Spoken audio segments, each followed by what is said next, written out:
close your eyes and let yourself drift. Drift beyond the ceiling above you, beyond the atmosphere, beyond everything you've ever known.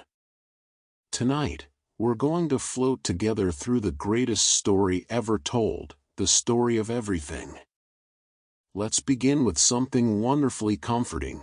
You are already traveling through space right now, even as you lie still. Earth is carrying you on a gentle journey through the cosmos at 67,000 miles per hour as it orbits the sun. You don't feel it because everything around you moves together in perfect harmony, the air, the ground, every atom of your being. It's the universe's way of cradling you, keeping you safe as you sail through the infinite dark. And speaking of that journey around the sun, it takes us exactly 1 year to complete, 365 and a quarter days. That extra quarter day is why we have leap years, a small correction to keep our calendars aligned with the cosmos. For years of those gentle quarter days add up, and we gift ourselves an extra day, February 29th, to stay synchronized with the heavens. Now, as you drift deeper into relaxation, consider the sun itself, our ancient companion. The light that warmed your face today, that light began its journey 8 minutes and 20 seconds ago. It traveled 93 million miles across the void to reach you. But here's something that might ease you into an even deeper calm. That same light actually began its journey much, much earlier. Deep in the sun's core, where it was born from the fusion of hydrogen atoms, that tiny photon of light had to struggle outward through the dense solar interior. It took thousands of years, some estimates say between 10,000 to 170,000 years, bouncing from atom to atom, before it finally broke free from the sun's surface and made that final 8-minute sprint to Earth. So when sunlight touches you, you're feeling something truly ancient, something that has journeyed for millennia just to warm you for a fleeting moment. Let your breathing slow as we float a little farther out. Our sun, magnificent as it is just one star among hundreds of billions in our galaxy. The Milky Way contains somewhere between 100 to 400 billion stars, each one potentially hosting its own family of planets. And here's what makes this profound. If you tried to count every star in our galaxy, counting one per second without stopping, it would take you over 3,000 years. But you don't need to count them. You can simply rest, knowing you're part of this vast celestial family, one small thread woven into an incomprehensibly beautiful tapestry. And the galaxy itself is moving too, carrying you on an even grander voyage. The Milky Way rotates, spinning like a cosmic carousel, and our sun, with Earth and you aboard, takes about 225 to 250 million years to complete just one orbit around the galactic center. The last time we were in this exact spot in our galaxy, dinosaurs hadn't even appeared yet. We call this length of time a galactic year or a cosmic year. So rest now, knowing that you're on the longest, slowest, most magnificent ride imaginable, nested within rides, and you're exactly where you need to be. As you sink deeper into comfort, let's drift outward a little more, into the spaces between the stars. You might think of space as empty, but it's not truly empty at all, it's simply patient. The space between stars contains about 1 atom per cubic centimeter. That might sound like nothing, but think of it this way: space isn't a void, it's just incredibly sparse, like a snow globe with only a few flakes drifting in all that glass. Even in the emptiness, you're never truly alone. And in that vast, patient space, something remarkable happens. Stars are born. Right now, as you breathe in and out, somewhere in our galaxy a new star is flickering to life. The Milky Way creates approximately 3 new stars every single year. Each one begins as a cloud of gas and dust, slowly collapsing under its own gravity, gathering itself together like a cosmic exhale, until finally, after millions of years of patient assembly, it ignites. Hydrogen begins fusing into helium, and light pours forth into the darkness. 3 births every year, for billions of years. The universe is always creating, always beginning again. Let yourself relax even further as we consider something that might ease any worries from your day. The universe is exceptionally good at recycling.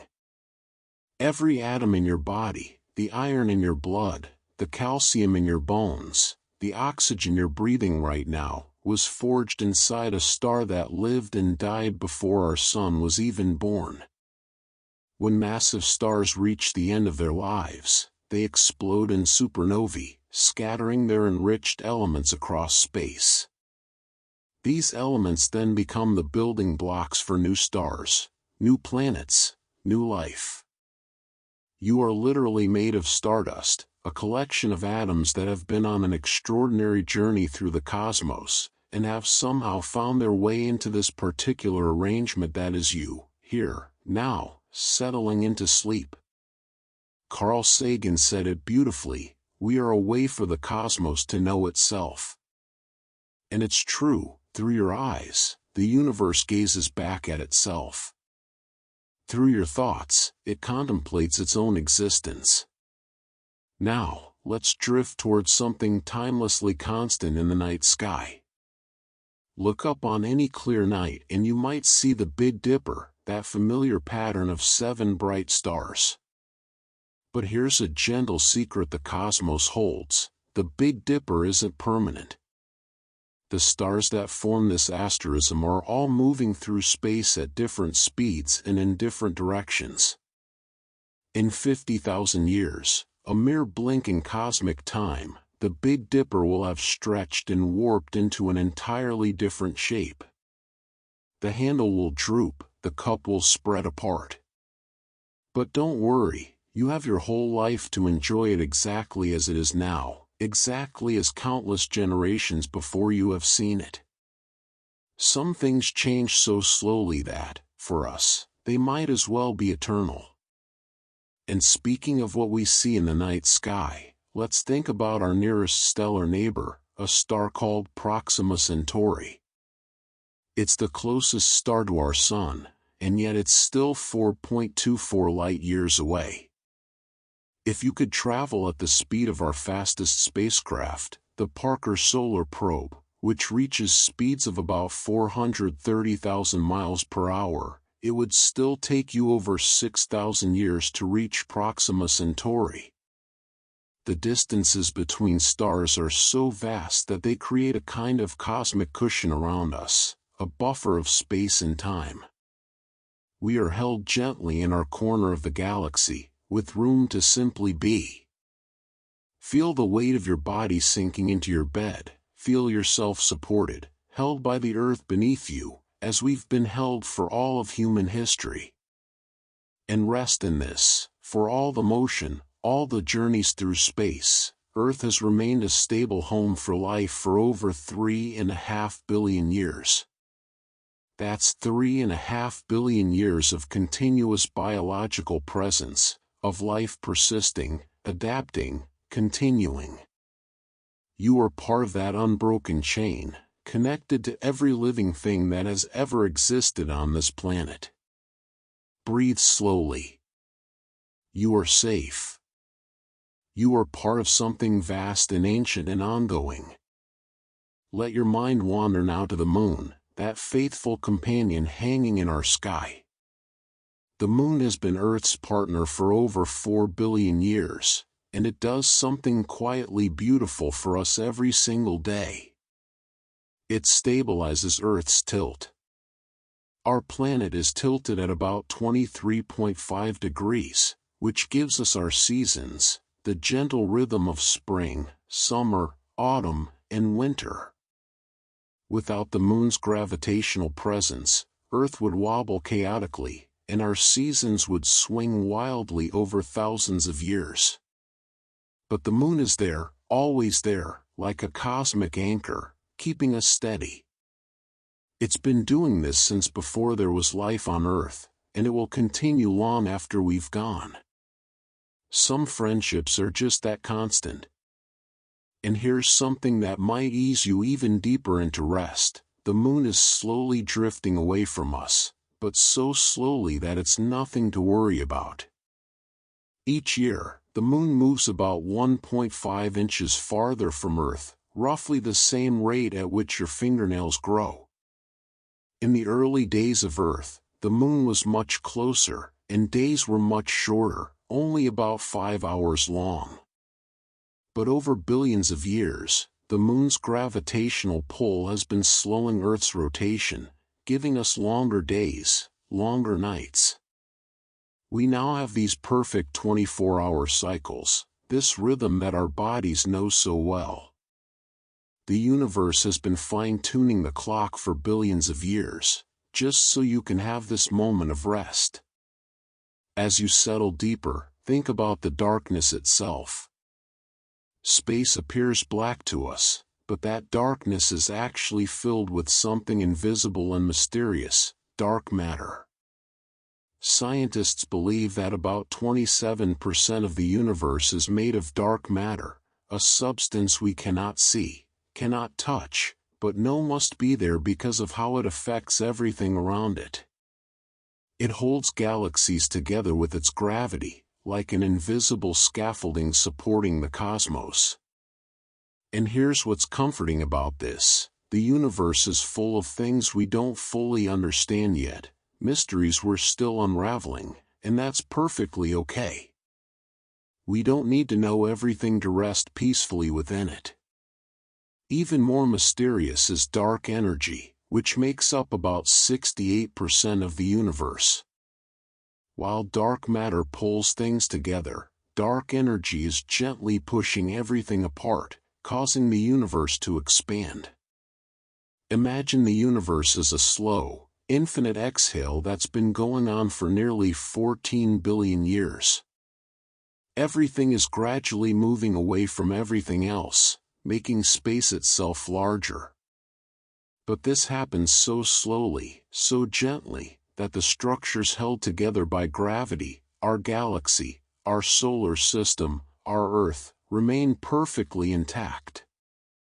We're bound together by forces stronger than the expansion, safe within our cosmic home. That means that ordinary matter, the stuff you can see and touch, the atoms that make up stars and planets and you, accounts for only about 5% of the universe. You are part of the rarest form of existence, the visible, the tangible, the knowable. You are part of the universe's way of experiencing itself in physical form. What a precious thing that is. Now, let's return closer to home for a moment, to something you might see on a clear night, the planet Venus. Venus is often the brightest object in our night sky after the moon, and ancient peoples called it both the morning star and the evening star, not realizing it was the same wandering planet. Here's something wonderfully strange: a day on Venus, the time it takes to rotate once on its axis, is longer than a year on Venus. It takes Venus 243 Earth days to spin around once, but only 225 Earth days to orbit the Sun. So on Venus, a day is longer than a year. Time moves differently everywhere in the cosmos. There's no single correct pace. Even the universe understands that rest and motion are relative. And Venus rotates backward compared to most planets, clockwise instead of counterclockwise when viewed from above. If you could stand on Venus's surface, though you couldn't, it's far too hostile, the sun would rise in the west and set in the east. The universe reminds us that there are always different perspectives, different ways of moving through existence, and all of them are valid. Let yourself feel heavier now, more relaxed. Your journey through the cosmos continues even as you drift towards sleep, held by gravity, surrounded by the patient darkness, part of the 5% that shines. As your breathing becomes slower and deeper, let's visit the giant of our solar system, Jupiter.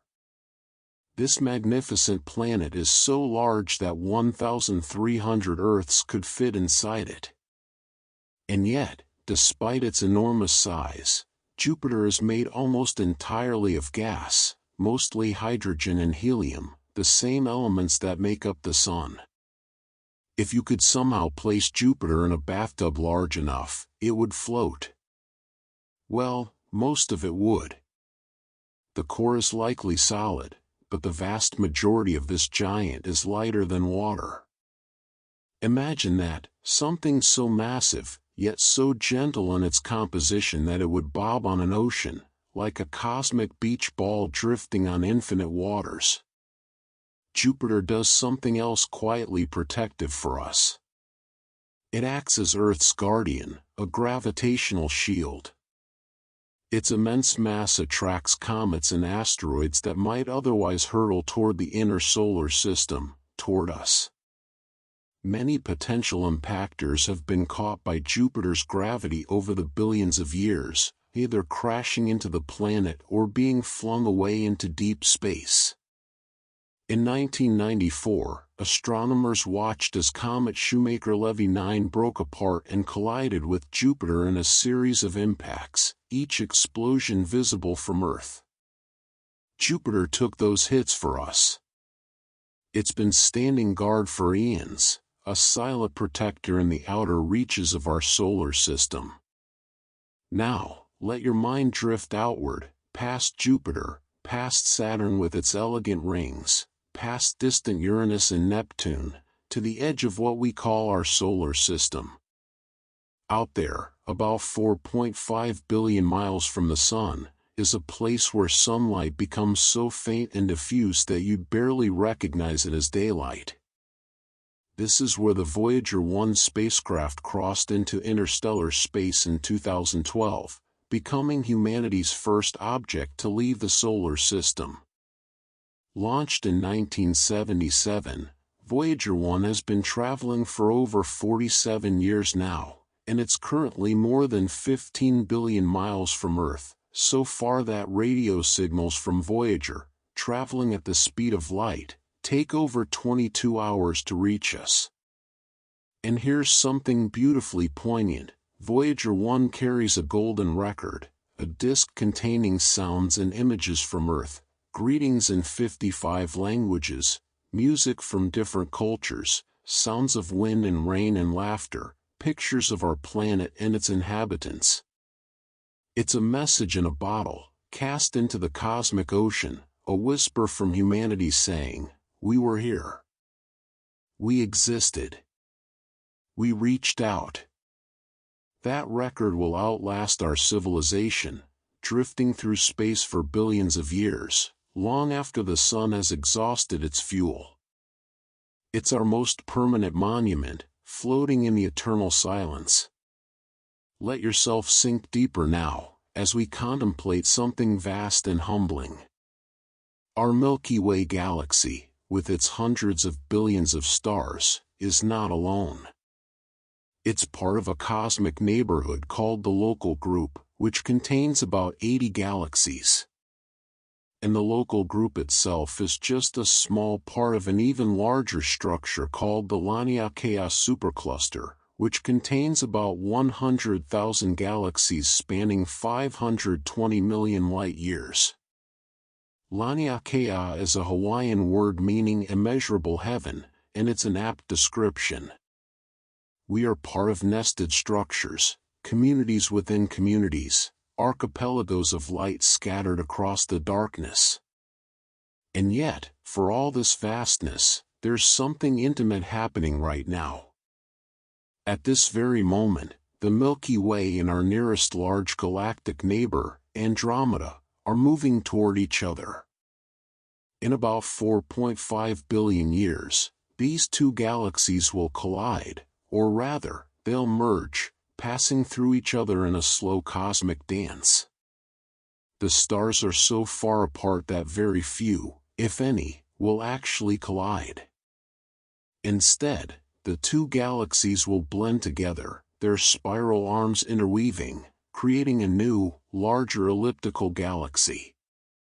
Some astronomers have already given it a name, Melkometa. Even galaxies find each other, eventually. Even on the largest scales, nothing remains separate forever. But don't worry about that distant future. Tonight, right now, the stars are where they've always been in your lifetime, familiar, constant, faithful. The Big Dipper still looks the way your ancestors saw it. Orion the Hunter still strides across the winter sky. Polaris, the North Star, still holds its position, unwavering.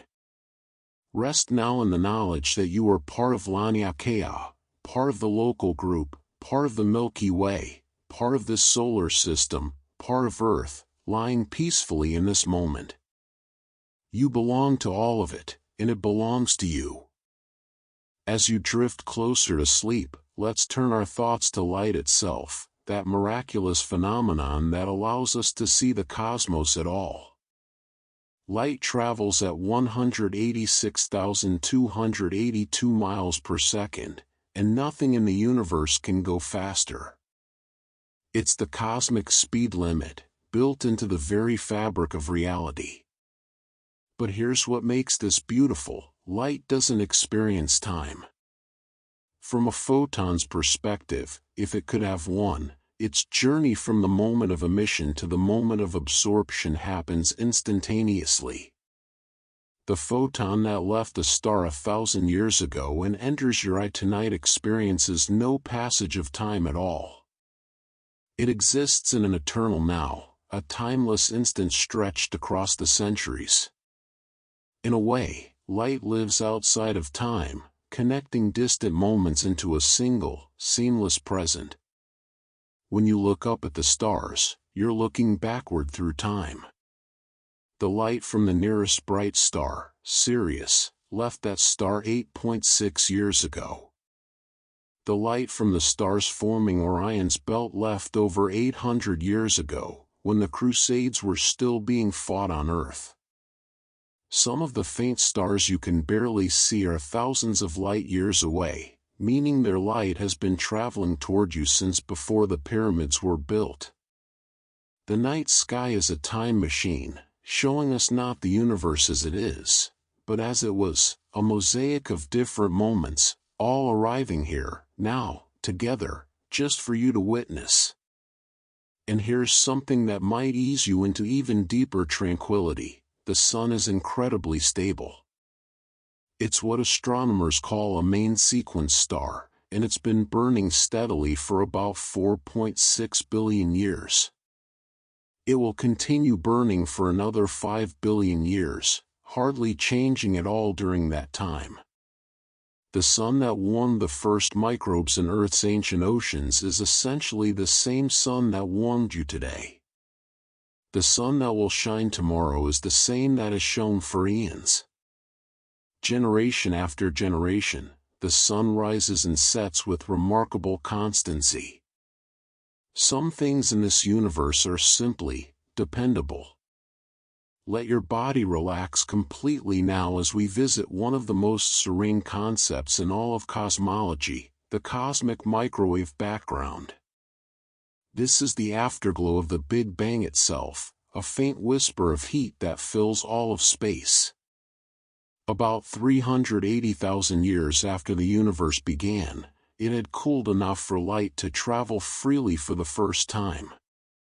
That ancient light has been traveling ever since, stretched and cooled by the expansion of the universe, until now it exists as microwave radiation with a temperature of just 2.7 degrees above absolute zero. This glow is everywhere, in every direction, a gentle cosmic warmth that permeates all of existence. Even the emptiest regions of space are not truly cold or dark, they're suffused with this primordial light, this memory of the universe's birth. You are bathed in it right now, surrounded by the universe's oldest lullaby. Scientists can detect this background radiation with special instruments, and when they map it out, they see tiny fluctuations, regions that were slightly denser than others in the early universe.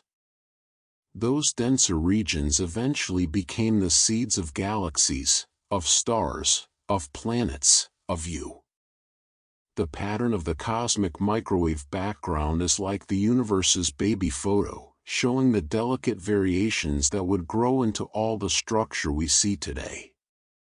Everything that exists began as a tiny ripple in that ancient sea of light. Now, bring your awareness to something closer, something you might have experienced yourself, a meteor shower.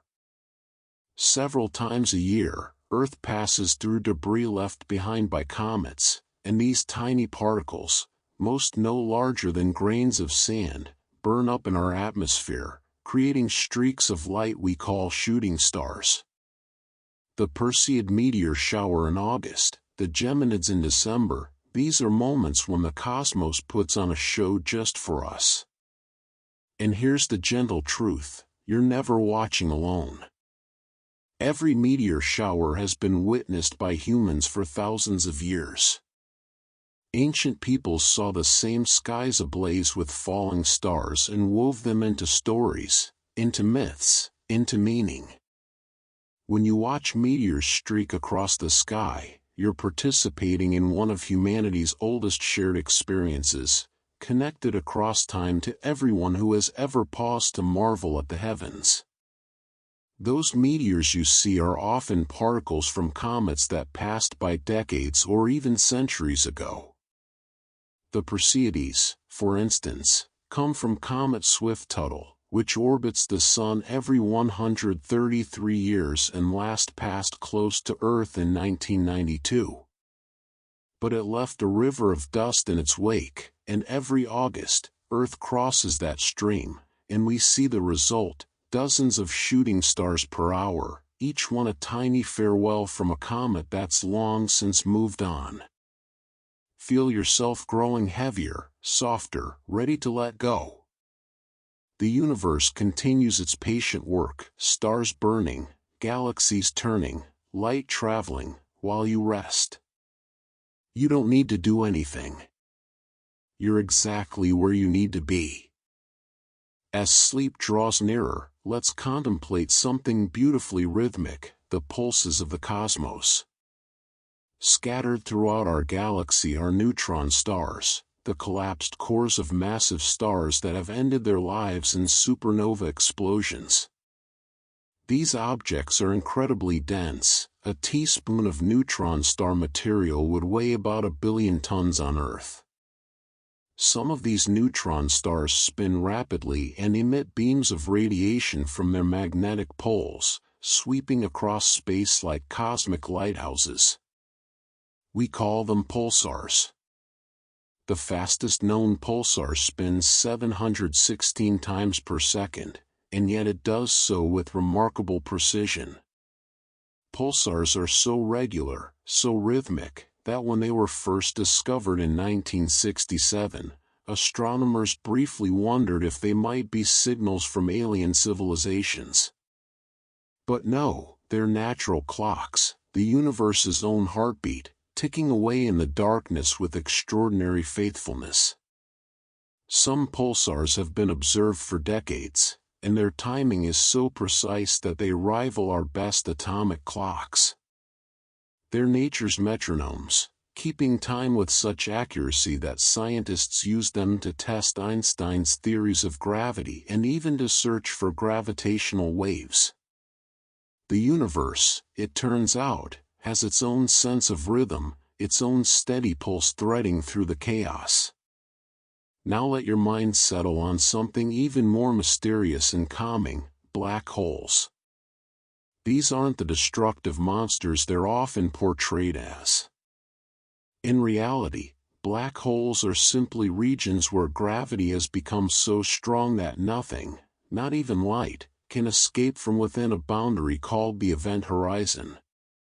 But here's what's peaceful about them. If our sun were suddenly replaced by a black hole of the same mass, Earth would continue orbiting exactly as it does now.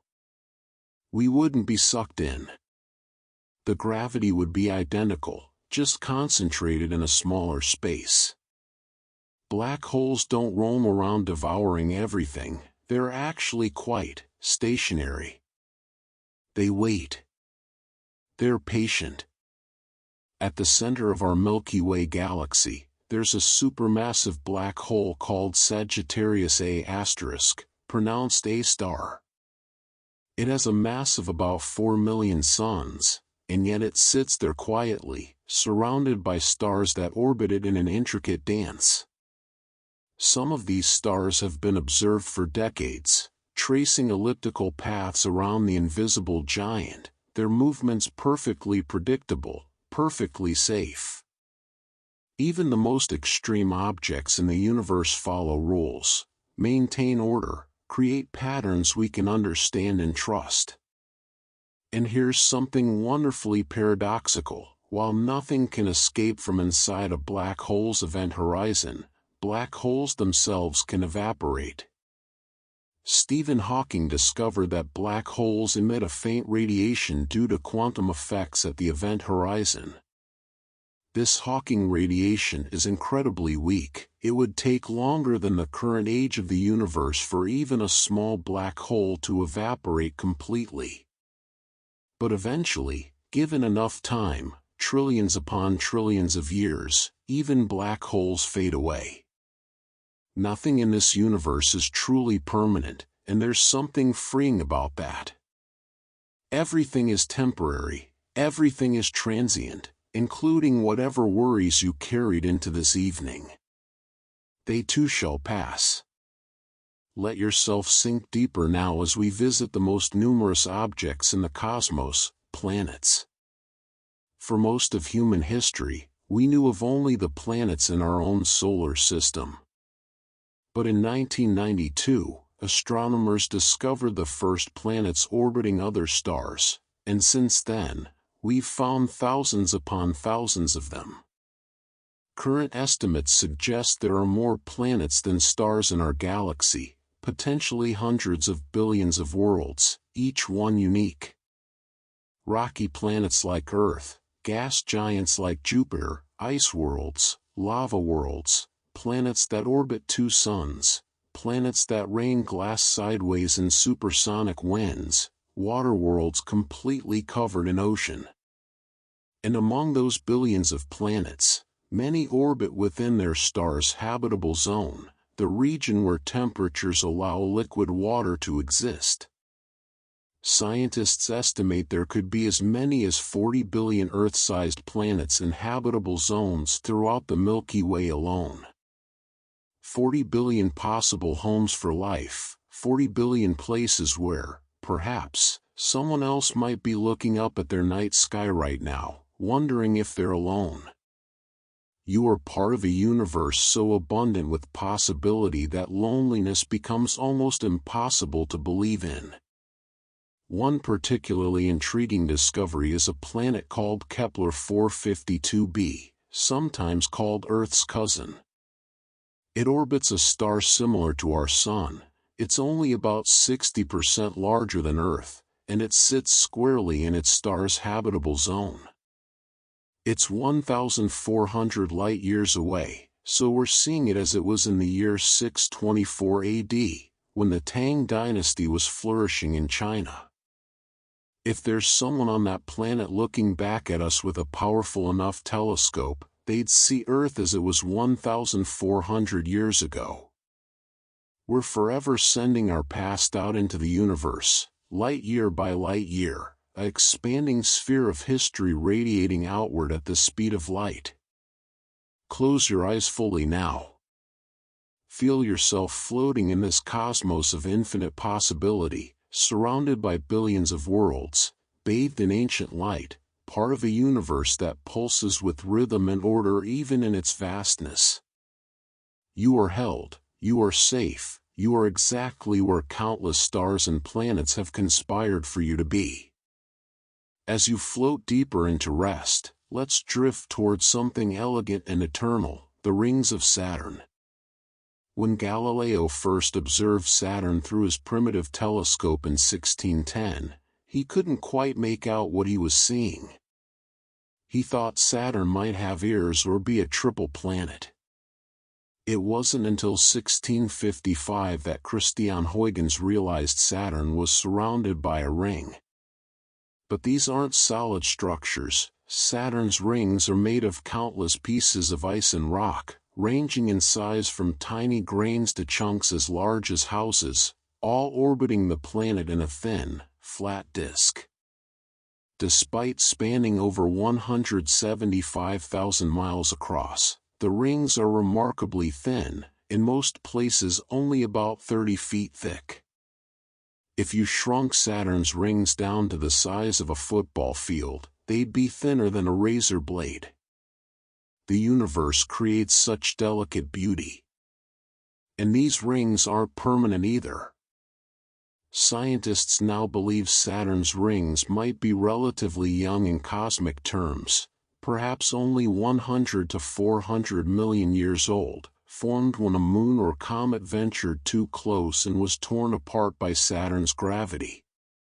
And they're slowly disappearing, raining down onto Saturn's atmosphere at a rate that means they might vanish entirely in another 100 million years.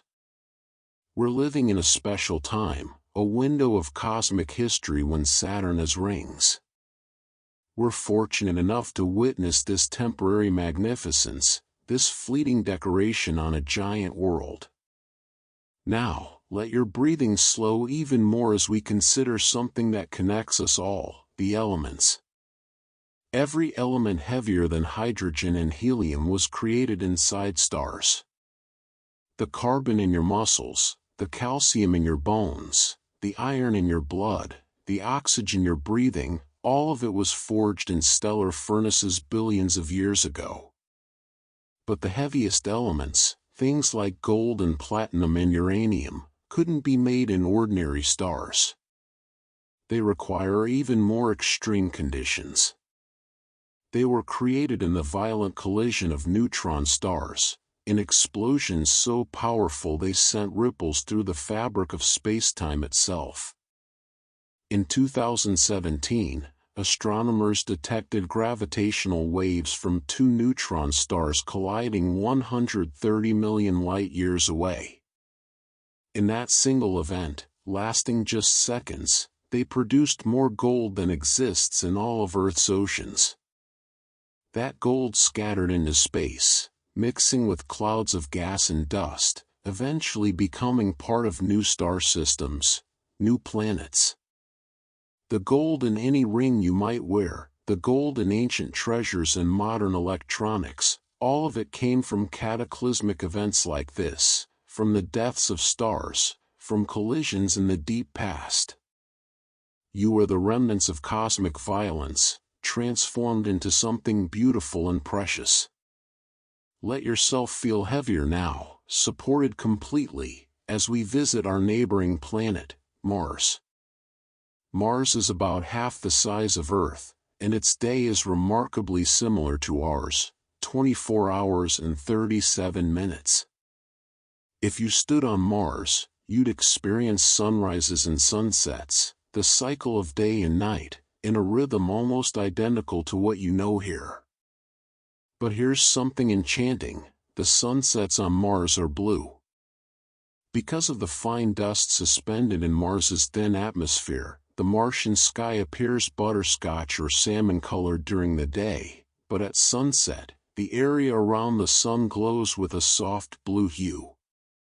It's the opposite of Earth, where our blue daytime sky gives way to orange and red sunsets.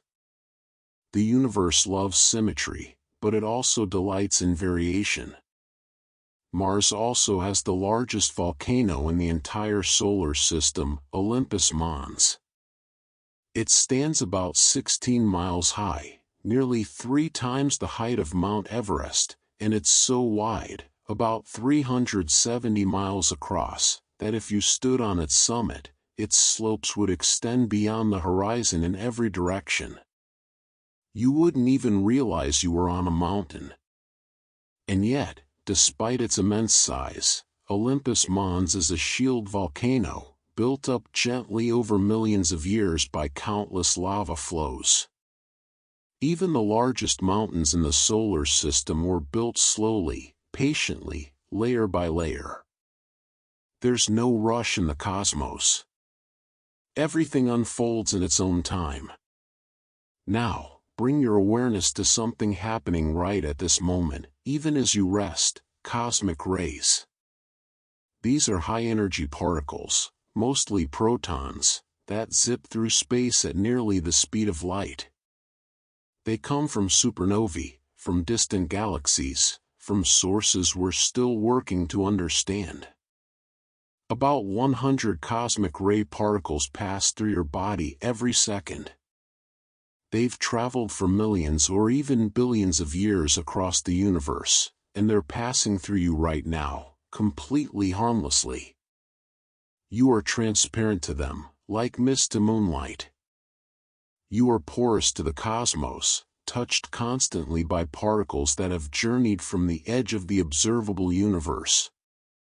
You are never separate from the wider cosmos, you're in constant, gentle contact with it. Most cosmic rays are deflected by Earth's magnetic field and atmosphere, creating beautiful auroras when they strike atmospheric gases near the poles, the northern and southern lights. These shimmering curtains of green, purple, and red are the universe's way of painting the sky, a reminder that we're protected, that Earth's magnetic shield has been guarding life for billions of years, turning potential harm into breathtaking beauty. Let go a little more. Feel yourself cradled by Earth's gravity, shielded by its magnetic field, bathed in cosmic rays that have traveled unimaginable distances just to pass through you, connecting you to the farthest reaches of existence. You are part of everything, and everything is part of you. As your mind settles into stillness, let's journey to one of the most serene places in our solar system, Saturn's moon Titan. Titan is the only moon in our solar system with a thick atmosphere, denser even than Earth's. If you could stand on Titan's surface, you'd experience a strange and dreamlike world. The atmospheric pressure is only slightly higher than what you feel here on Earth, and the gravity is so low, just 14% of Earth's, that if you wore wings, you could actually fly. With just the strength of your arms, you could lift yourself into Titan's thick, hazy sky and soar above lakes of liquid methane and ethane. It's a place where human-powered flight would finally be possible, where the ancient dream of Icarus could come true, safely, gently. Titan has weather, seasons, and rain, but it rains liquid methane instead of water. It has rivers and lakes and seas, carved into landscapes that look hauntingly familiar, like Earth's own geography rendered in an alien chemistry. The Cassini spacecraft discovered that Titan has a hydrological cycle remarkably similar to Earth's water cycle, just operating at temperatures of -290 degrees Fahrenheit. The universe, it seems, loves to repeat successful patterns, to echo familiar themes in unexpected ways. Now, let your thoughts drift to something even more elemental, the concept of time itself. Einstein showed us that time is not absolute, that it flows differently depending on how fast you're moving and how strong the gravity is around you. If you were to spend time near a black hole, where gravity is intense, time would slow down for you relative to someone far away. You could orbit close to the event horizon for what feels like an hour, then return to find that years or even decades have passed elsewhere.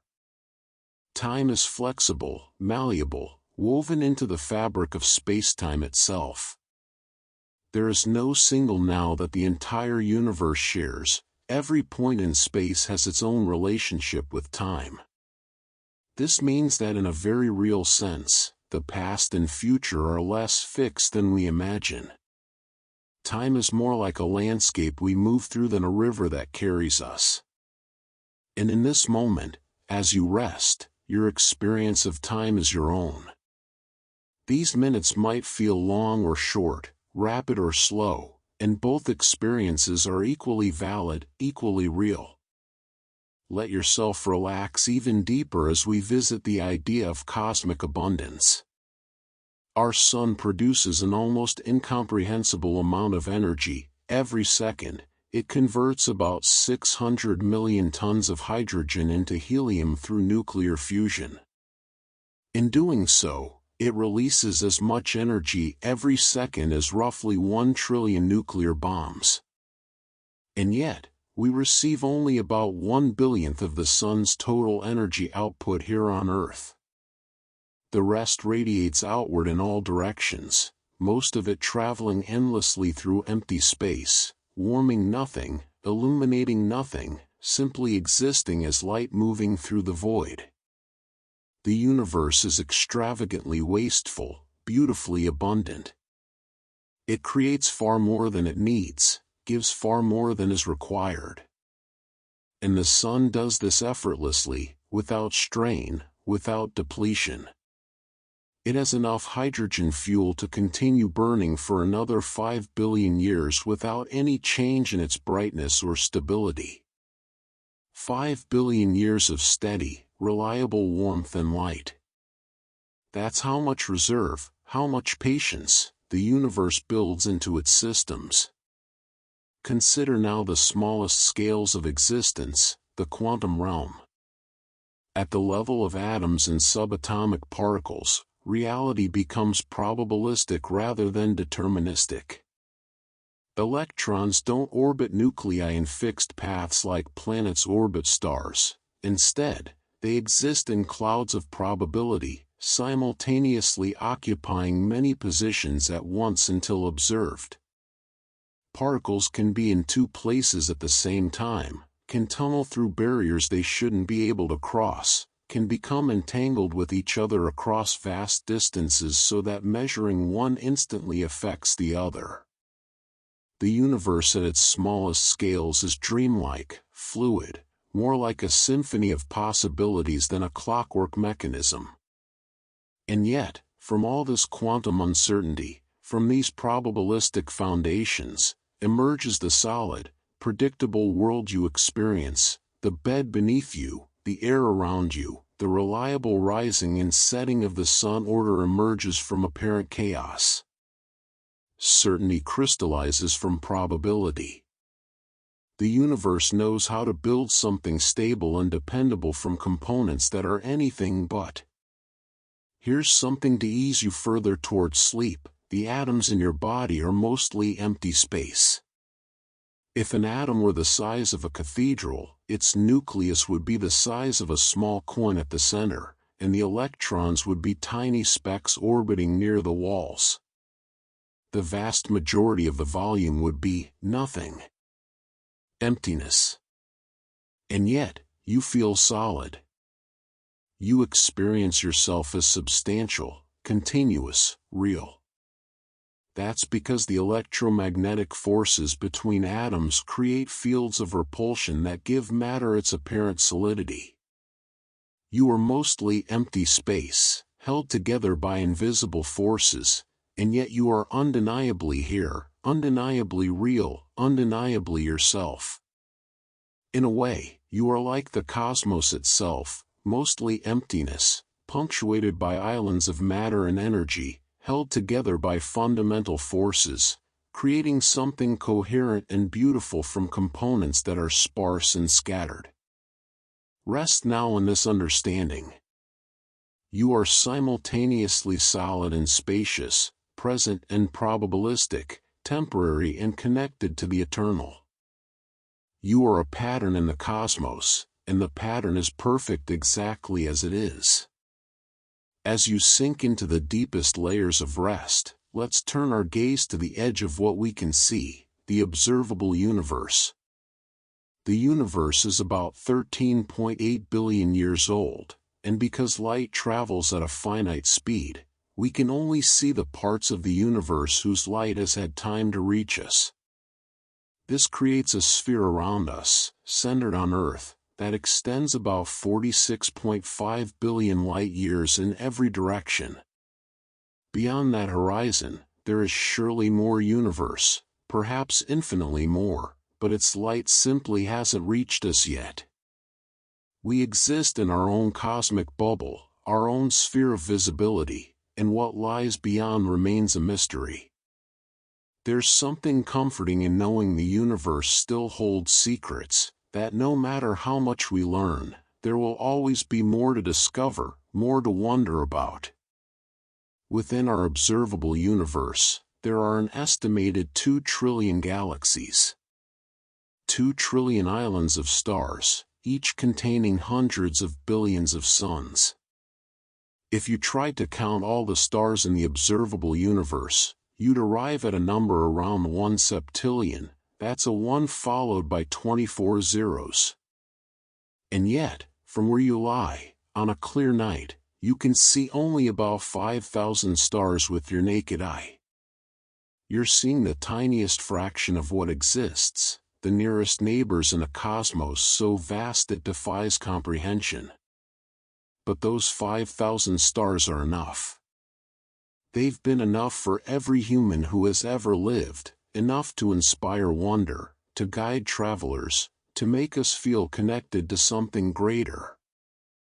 Now let your mind settle on something gentle and cyclical. The life of a star like our sun. Stars are born, they live, and eventually they die, but the process is so slow, so gradual, that it unfolds over timescales we can barely imagine.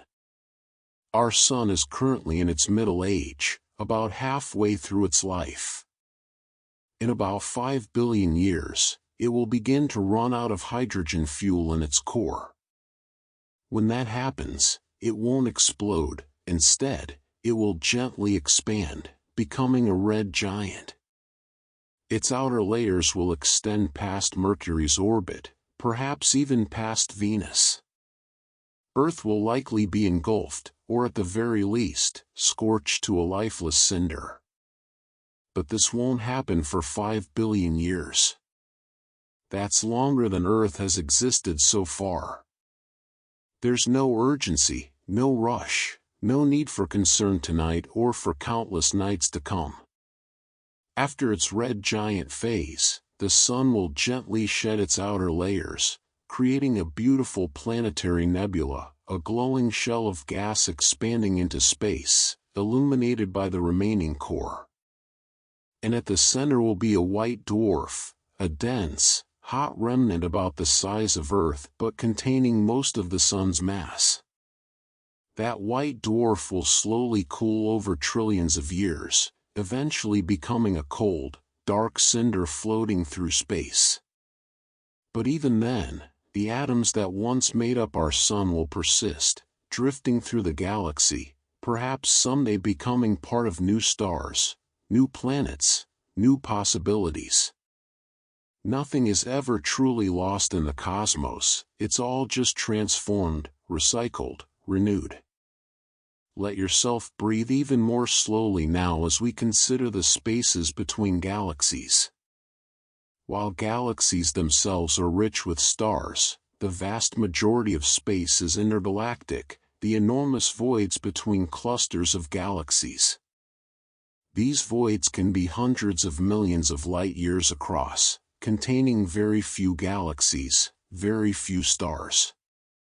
They are the quietest, most peaceful regions in all of existence, where the nearest star might be millions of light-years away in any direction. If you could float in one of these voids, you'd see almost no stars at all, just a handful of distant, faint galaxies scattered across an otherwise black sky. It would be the ultimate solitude, the deepest silence the universe has to offer. These voids remind us that emptiness, too, is a fundamental part of existence, that space and silence have their own profound value. And yet, even these voids aren't truly empty. They contain dark matter, dark energy, the cosmic microwave background radiation, occasional stray atoms, and the quantum vacuum itself, a seething sea of virtual particles constantly appearing and disappearing, borrowing energy from the universe for infinitesimally brief moments before vanishing again. Even nothing is something in quantum mechanics. Even emptiness is alive with possibility. Here's something beautifully poetic about our position in the cosmos. Earth orbits the Sun at an average distance of 93 million miles, what we call 1 astronomical unit. This distance places us in what's called the Goldilocks zone, not too hot, not too cold, but just right for liquid water and life. Venus, slightly closer to the Sun, became a hellish greenhouse. Mars, slightly farther away, lost most of its atmosphere and became a frozen desert. But Earth, by chance or fate or the simple mathematics of planetary formation, ended up in exactly the right place. And it's been stable in this orbit for over 4 billion years, giving life the time and consistency it needed to evolve from single cells to the complexity of you, lying here now, contemplating your own origins. The odds of all the factors aligning perfectly for life seem astronomically small, and yet here we are. Perhaps the universe is so vast, with so many planets and so many chances, that even astronomical odds become certainties given enough opportunities. Or perhaps there's something we don't yet understand about how common life might be. Either way, you exist, and that existence is precious and improbable and wonderful. Let go completely now. Feel yourself orbiting through space on this perfect world, at this perfect distance, in this perfect moment. Everything that needed to happen for you to be here has already happened. You can rest now. You can simply be. As you hover at the edge of sleep, let's visit one of the universe's most patient phenomena, the formation of diamonds in space. When massive stars explode in supernovae, the intense heat and pressure can transform carbon into diamonds, crystalline structures of pure, ordered beauty emerging from the chaos of stellar death. Scientists have discovered that some white dwarf stars, the cooling remnants of sun-like stars, may have cores made almost entirely of crystallized carbon. In other words, they're cosmic diamonds, each one about the size of Earth, slowly cooling in the darkness of space. One such white dwarf, poetically named BPM 37093, has been nicknamed Lucy after the Beatles' song Lucy in the Sky with Diamonds. It's the largest diamond we know of, 10 billion trillion carats. The universe creates treasures beyond imagining, and no one will ever mine them, possess them, or sell them. They simply exist, beautiful and unreachable, reminders that not everything needs to be claimed or used to have value. Now, let your awareness drift to the comforting predictability of celestial mechanics. The movements of planets, moons, and stars follow mathematical laws so precise that we can predict eclipses thousands of years in advance. Ancient astronomers could calculate when the moon would pass in front of the sun, when planets would align, when comets would return. And those predictions hold true with breathtaking accuracy. The next total solar eclipse visible from North America will occur on April 8, 2024. Actually, that has already passed from your perspective in January 2026. But somewhere, right now, astronomers are calculating eclipses that will happen centuries from now, and when those future dates arrive, the cosmos will perform exactly as predicted. There's something deeply reassuring about this reliability. The heavens follow rules. They keep their appointments. They can be trusted. Speaking of the moon and eclipses, Here's a beautiful cosmic coincidence. The moon is about 400 times smaller than the sun, but it's also about 400 times closer to Earth. This means that, viewed from Earth, the moon and sun appear almost exactly the same size in our sky. This is why we can experience total solar eclipses, where the moon perfectly covers the sun's bright disk, revealing the delicate corona, the sun's outer atmosphere, glowing like a halo around the darkened moon. No other planet in our solar system has a moon that creates such perfect eclipses. It's a quirk of orbital dynamics, a coincidence of size and distance that makes Earth a special place to witness the cosmos. We're lucky in ways we don't often pause to appreciate. Let yourself grow even heavier now, sinking deeper into comfort, as we contemplate the most abundant element in the universe, hydrogen. About 75% of all normal matter in the universe is hydrogen, the simplest atom possible, just one proton and one electron.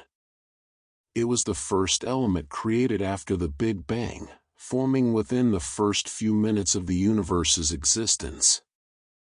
Everything that came later, all the heavier elements, all the complexity, began with hydrogen. Stars are born when hydrogen clouds collapse under their own gravity. Stars shine by fusing hydrogen into helium. And when stars die, they scatter enriched material back into space, but much of it remains hydrogen, ready to begin the cycle again. Hydrogen is the universe's raw material, its fundamental building block, endlessly patient, endlessly recyclable. And here's something that connects you directly to the Big Bang: the hydrogen atoms in your body, and there are many, as hydrogen is a major component of water and organic molecules. Some of those atoms were created 13.8 billion years ago in the first moments after the universe began. Not created in stars, but in the Big Bang itself. When you drink water, when you breathe, you're taking in atoms that are as old as time itself, pristine relics from the universe's birth. You carry the beginning of everything within you. Now drift towards something vast and slow, the precession of Earth's axis. Earth wobbles very slightly as it spins, like a top winding down, though Earth will never stop spinning. This wobble, caused by the gravitational pull of the Sun and Moon on Earth's equatorial bulge, takes about 26,000 years to complete one full cycle. It's called the precession of the equinoxes, and it means that the North Star hasn't always been Polaris. 5,000 years ago, when the pyramids were being built, a different star, Thuban in the constellation Draco, served as the North Star. And in another 12,000 years, the bright star Vega will take Polaris's place. Even the most fixed points in our sky are slowly shifting, reminding us that constancy and change are not opposites but partners in the cosmic dance. What seems permanent is just moving very, very slowly. This precession also means that the astrological signs are no longer aligned with their corresponding constellations. When someone says they're a Leo because they were born in August, the sun was actually in the constellation Cancer during their birth, not Leo. The zodiac was established over 2,000 years ago, and the precession has shifted everything by about one full sign since then. The universe has quietly rearranged itself while the traditions remain unchanged, a gentle reminder that our human systems and the cosmos itself operate on different timescales, follow different rhythms. Relax your jaw, your shoulders, your hands. Let every muscle soften.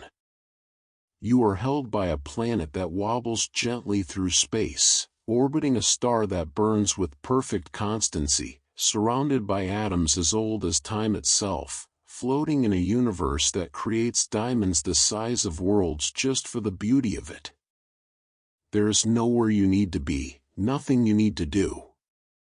The cosmos continues its ancient patterns, and you are part of them, safe within them, resting as the universe itself rests, in the slow, eternal turning of all things. As you float in that space between waking and dreaming, let's journey to one of the most mysterious objects we've ever discovered, Oumuamua, the first known interstellar visitor to pass through our solar system.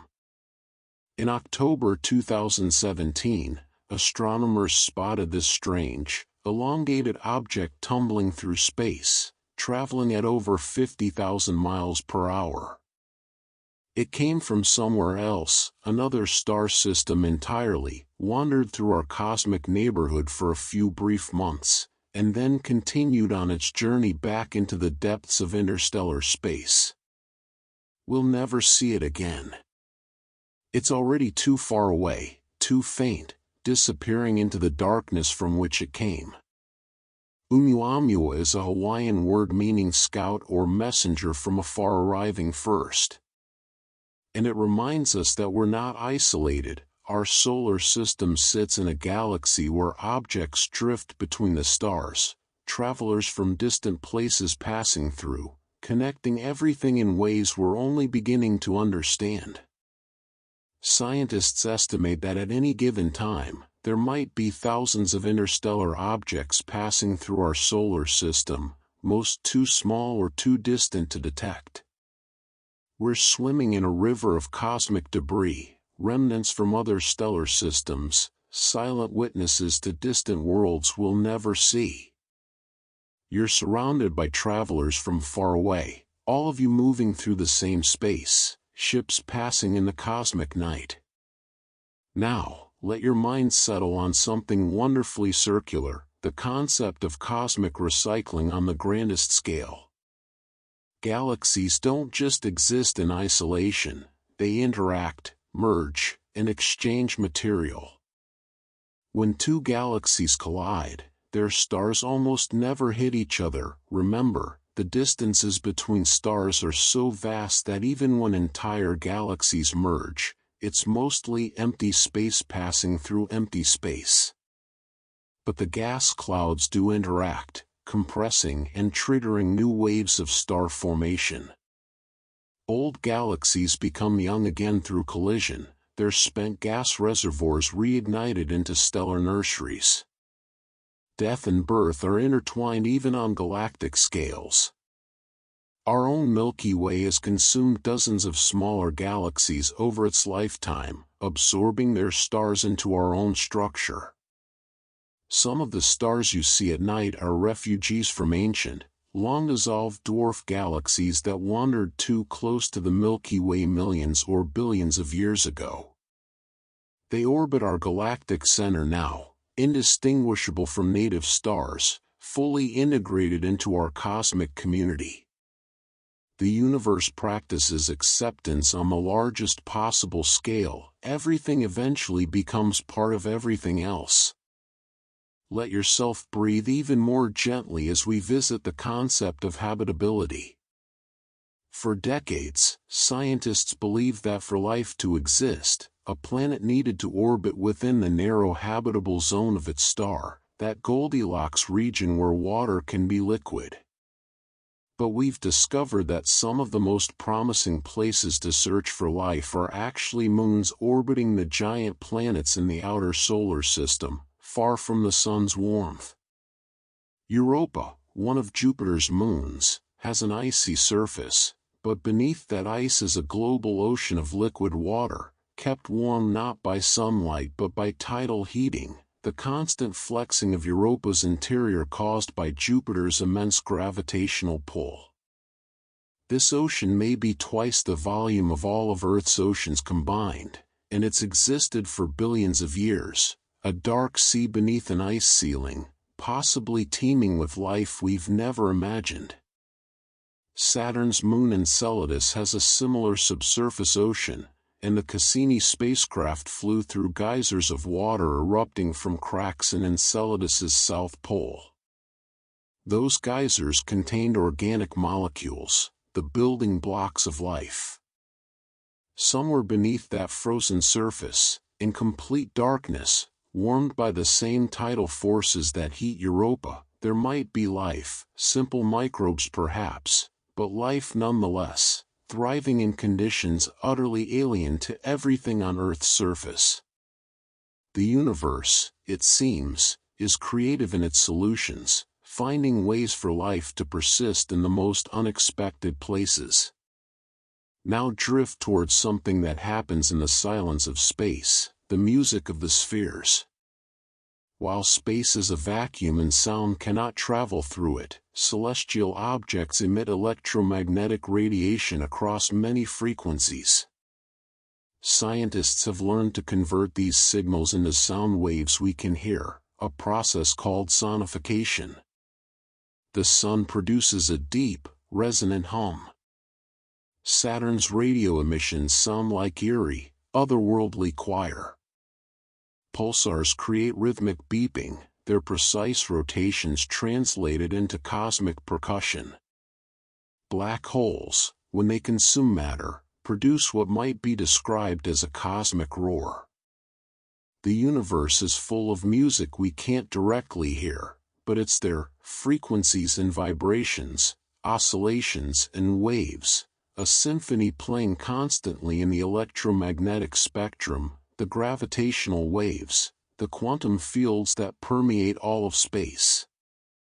In 2003, astronomers discovered that a supermassive black hole in the Perseus galaxy cluster was producing sound waves, the deepest note ever detected in the universe, a B-flat that is 57 octaves below middle C, far too low for human ears to detect. This note has been resonating through space for over 2 billion years, a sustained cosmic tone that has never stopped. The universe sings, even if we cannot always hear it. Consider now the beautiful simplicity of orbital mechanics. When astronauts aboard the International Space Station float weightlessly, they're not beyond Earth's gravity, they're in free fall, constantly falling toward Earth, but moving forward so quickly that they keep missing it. The ISS orbits Earth every 90 minutes, experiencing 16 sunrises and 16 sunsets every single day. The astronauts drift through their modules, looking down at our planet from 250 miles up, watching thunderstorms flicker over continents, seeing the thin blue line of our atmosphere, that delicate shell that makes all earthly life possible. And they're falling the entire time, falling in the most graceful way possible, in a circle that never ends, in motion that requires no effort, no fuel, just the perfect balance of velocity and gravity, two forces in eternal conversation. Release any remaining tension in your body. Let yourself feel almost weightless, as if you too are in free fall, perfectly balanced, needing nothing, doing nothing but existing in this moment. The cosmos has you. Gravity holds you gently to this planet. You are orbiting through space at thousands of miles per hour, and yet you feel completely still, completely at peace. This is the gift of the universe. Motion and stillness can coexist, and both are true at the same time. As you hover in the deepest quiet, let's contemplate something wonderfully simple, the color of stars. When you look up at the night sky, if you pay close attention, you'll notice that stars aren't all the same color. Some appear bluish-white, others yellow like our sun, some orange, and a few distinctly red. These colors tell us the star's temperatures. Blue stars are the hottest, burning at over 30,000 degrees Fahrenheit on their surfaces. Red stars are the coolest, around 5,000 degrees. Our sun, yellow-white in color, sits comfortably in the middle at about 10,000 degrees on its surface. The universe color codes its stars, giving us a visual guide to their nature, their age, their destiny. Even in the darkness, there's information everywhere, patterns to recognize, beauty to decode. You just have to know how to look. The brightest star in our night sky, Sirius, appears blue-white, brilliant and fierce. The red supergiant Betelgeuse, marking Orion's shoulder, glows with a cooler, ruddy light, and it's so large that if you placed it where our sun is, its surface would extend past the orbit of Mars. These stars have completely different life paths ahead of them. Sirius will burn steadily for billions of years. Betelgeuse, already near the end of its life, will explode as a supernova sometime in the next 100,000 years, perhaps tomorrow, perhaps in 1,000 centuries. When it does, it will briefly outshine the entire galaxy, and it will be visible from Earth even during the day, a new bright point in the sky lasting for weeks or months before fading. And we'll be safe, watching from our distant vantage point, 650 light-years away, witnessing the death of a giant that actually happened 650 years earlier. The light of that explosion is perhaps already traveling toward us through space, bringing news of an event that's already finished. Now let yourself sink even deeper as we consider the gentle fact that space is healing. When astronauts spend time in microgravity, their spines decompress. Without the constant pull of gravity, the discs between their vertebrae expand, and astronauts actually grow taller by an inch or two.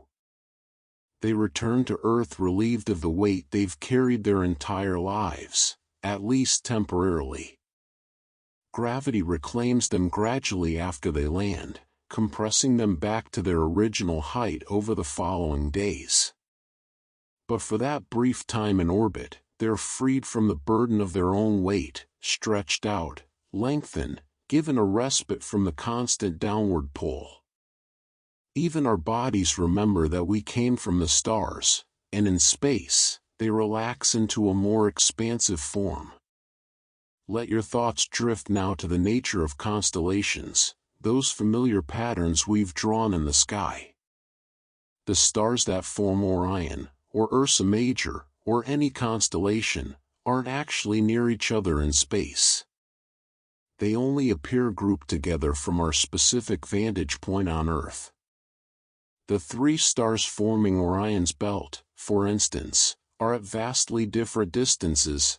Alnitak is about 800 light-years away, Alnilam is around 1,340 light-years distant, and Mintaka is roughly 900 light-years from us.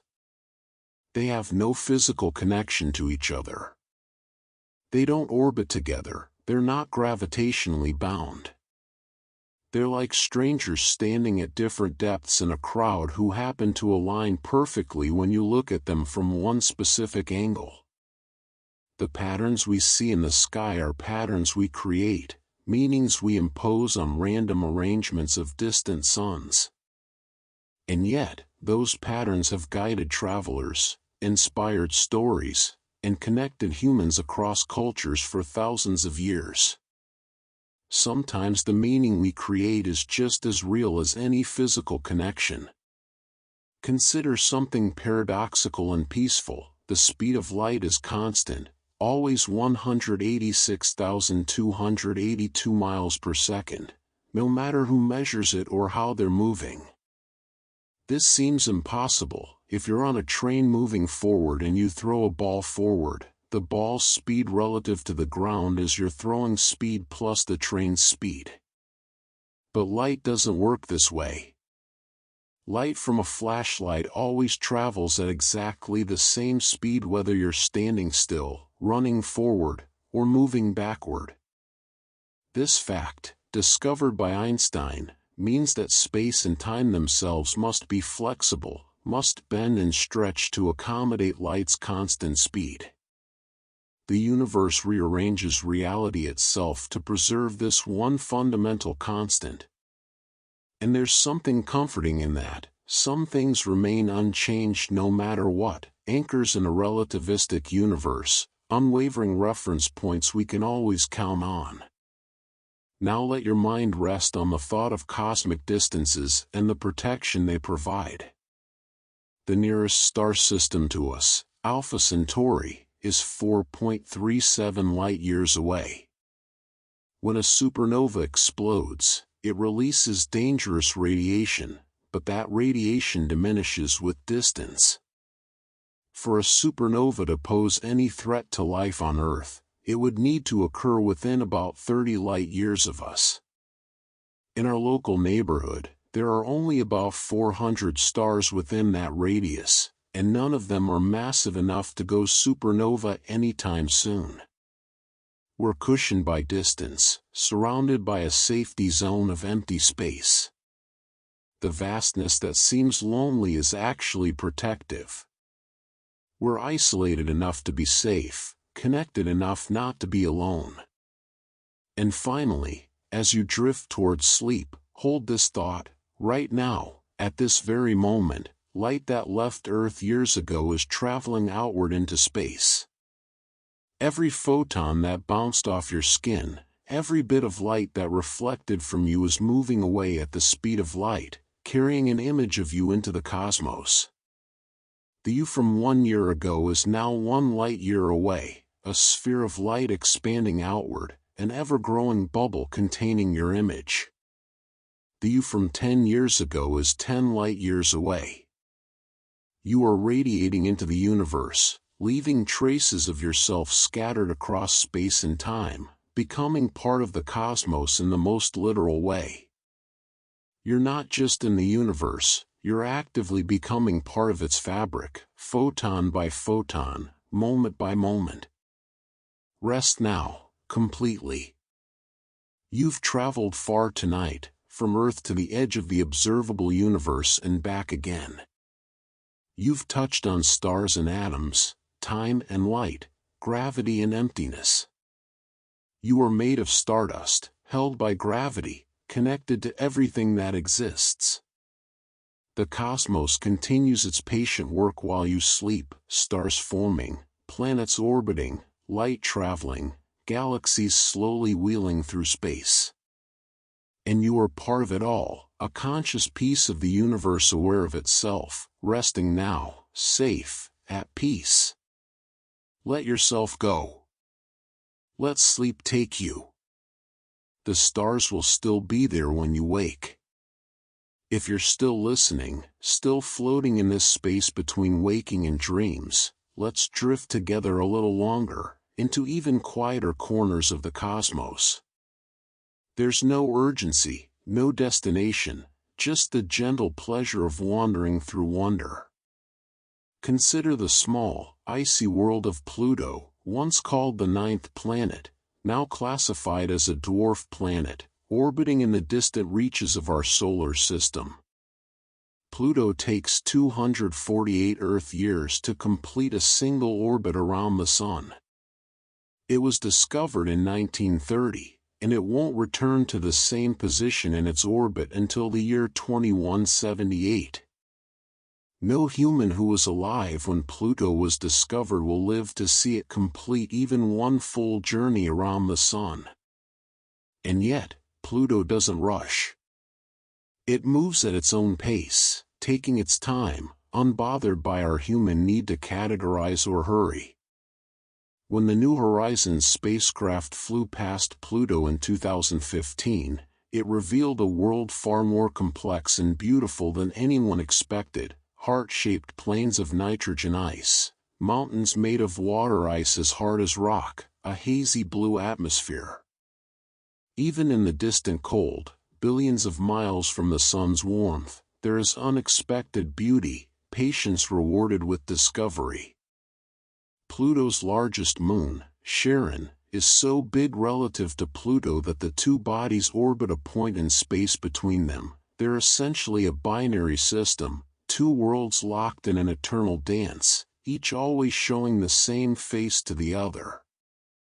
If you stood on Pluto, Charon would hang motionless in your sky, never rising, never setting, just hovering there, a companion fixed in the heavens. There's something touching about that, two small worlds in the outer darkness, forever facing each other, never alone. Now let your breathing become almost imperceptible as we contemplate neutrinos, the ghost particles of the universe. Right now, trillions upon trillions of neutrinos are passing through your body every second. They're created in the heart of the sun during nuclear fusion, and they stream outward in all directions. Unlike light, which takes thousands of years to escape the sun's interior, neutrinos pass through matter almost as if it weren't there. They zip through the sun in seconds and reach Earth in about 8 minutes. Then they pass through Earth itself, through the ground, through buildings, through you, barely interacting with anything. Most neutrinos could pass through a light year of solid lead and emerge on the other side unscathed. You are transparent to them.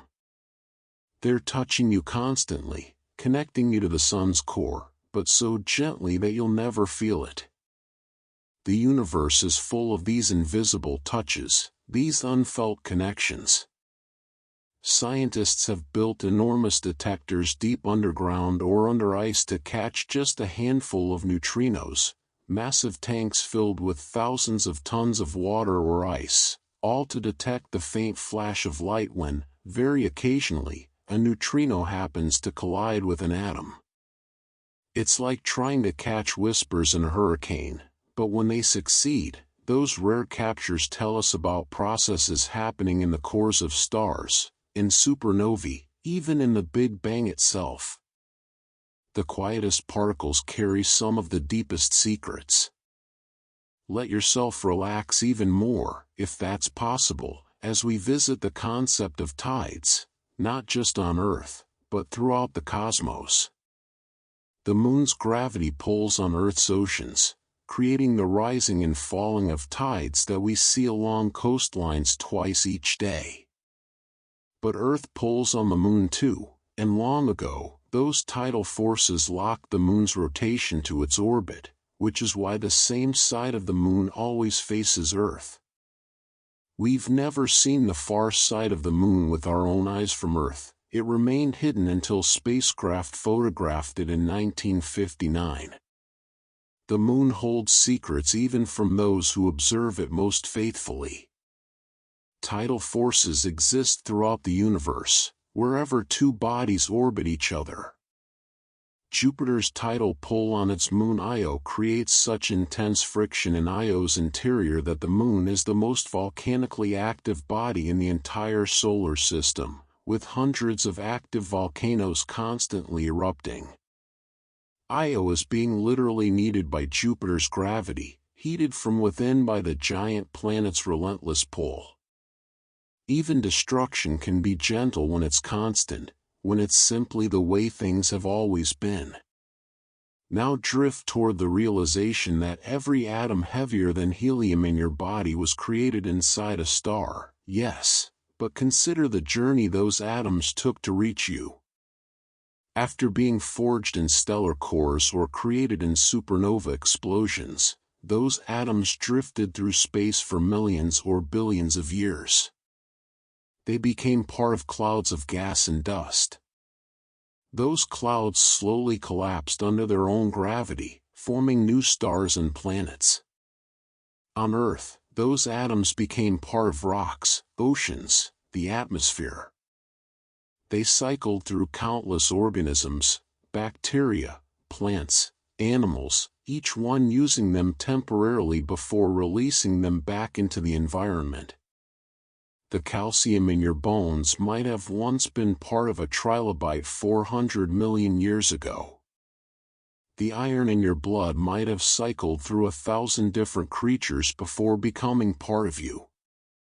You are not just made of stardust, you're made of recycled stardust, atoms that have been used and reused, passed from form to form, each time creating something new while remaining fundamentally unchanged. Consider the patience required for that journey. Your atoms have existed for billions of years, have been part of countless different structures and beings, and have finally, temporarily, come together to form you. You are a collaboration between the distant past and the present moment, between stellar explosions and earthly biology, between chance and chemistry. Feel your eyelids growing heavier, your breath slower still, as we touch on one more gentle truth. The universe is expanding, yes, but locally, on the scale of galaxies and galaxy clusters, gravity still wins.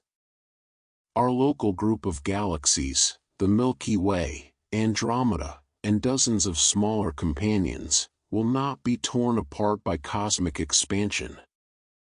We're bound together too tightly.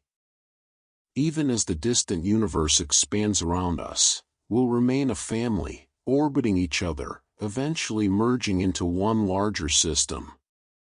In the vast loneliness of cosmic expansion, we have each other. Gravity creates lasting bonds even as the universe itself grows larger. Some connections are stronger than the expansion of space itself. Let go now. Let yourself drift completely. You are held by forces you cannot see, touched by particles you cannot feel, made of atoms older than Earth itself, resting on a world that has cradled life for billions of years. Everything is exactly as it should be. Sleep now, traveler. The cosmos continues its slow, majestic unfolding, and you are part of it, always have been, always will be. If you're still here, still listening, floating in this liminal space, welcome. Let's wander together just a little further, into the softest corners of cosmic knowledge, where wonder and peace intertwine. Think now about the silence of space.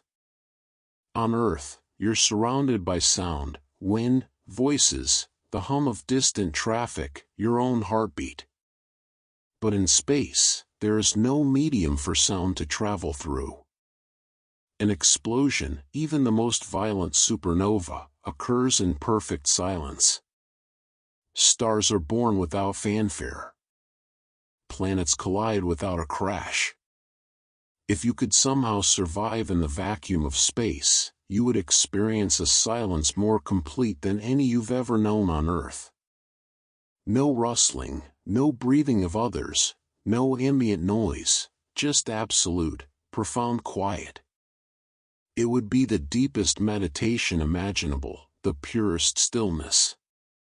The universe, in its vastness, is fundamentally a place of silence, and there's something deeply restful in that thought.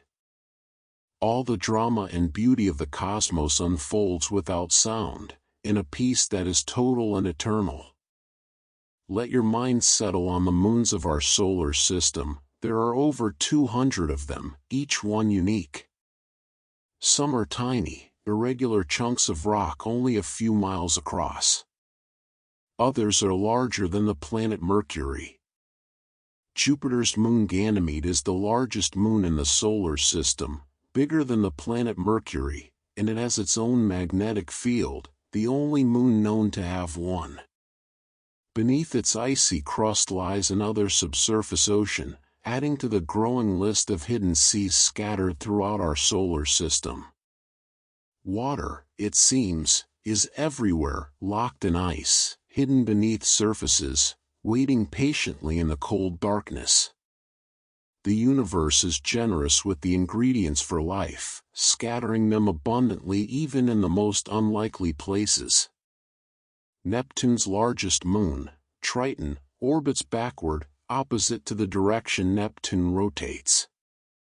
This suggests Triton wasn't born alongside Neptune but was captured, a wandering object that came too close and was pulled into orbit. And Triton is slowly spiraling inward, drawn ever closer to Neptune by tidal forces. In about 3.6 billion years, it will cross what's called the Roche limit, the distance at which Neptune's gravity will tear Triton apart, shredding it into a magnificent ring system perhaps even more spectacular than Saturn's. But that's billions of years away. For now, Triton orbits in its backward dance, a captured wanderer, held gently by the ice giant, both of them moving through their slow, inevitable waltz toward a distant transformation. Now breathe even more slowly as we consider the beautiful symmetry of conservation laws. In the universe, certain things are always conserved, never created, never destroyed, only transformed.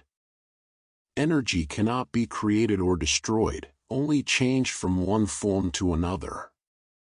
The same is true for momentum, for angular momentum, for electric charge.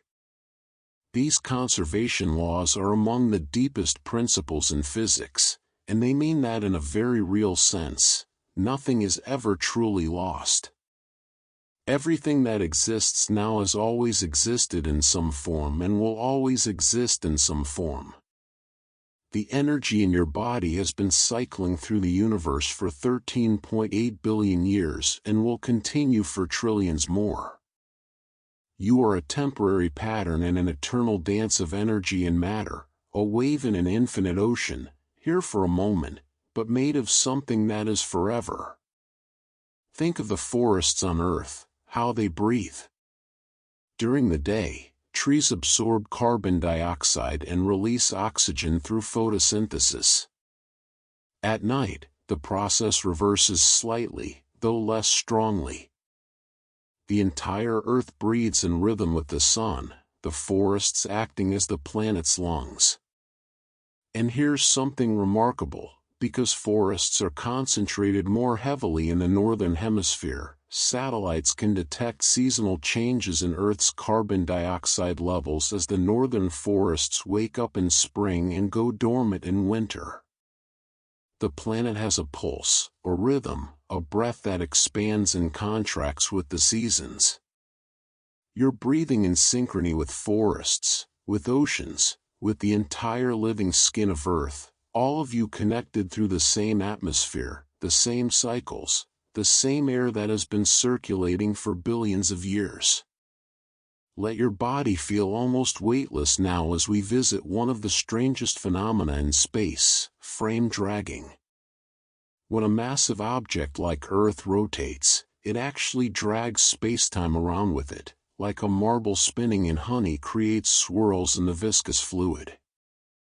This effect, predicted by Einstein's general relativity, is incredibly subtle near Earth. Satellites orbiting our planet experience a tiny drift in their orbits due to Earth's rotation dragging space itself along. But near rapidly spinning black holes, this effect becomes extreme. Space itself is pulled around the black hole in a swirling vortex, and anything caught in that region is forced to rotate along with it, whether it wants to or not. Even emptiness can be made to spin. Even nothing, when near enough to mass, participates in the dance. Consider the cosmic distance ladder, the ingenious methods astronomers use to measure distances to faraway objects. For nearby stars, we use parallax, the apparent shift in position as Earth orbits the Sun, the same way your thumb seems to move against the background when you close one eye than the other. For more distant objects, we use the brightness of certain standard candles, stars whose intrinsic luminosity we know, so we can calculate their distance based on how dim they appear. For the most distant galaxies, we use the redshift of their light, the stretching of wavelengths caused by the expansion of space itself. Each method builds on the previous one, creating a ladder of techniques that allows us to measure distances across billions of light years. Humans, confined to one small planet, have nonetheless found ways to measure the entire observable universe. Ingenuity bridges the vast gulfs that distance creates. And here's something to ease you toward complete surrender to sleep: the cosmic web. On the largest scales, galaxies aren't distributed randomly through space. Instead, they form an enormous cosmic web, long filaments and sheets of galaxies separated by vast voids, like a three-dimensional spider's web stretching across the universe. This structure formed naturally from tiny variations in density in the early universe, shaped by gravity over billions of years.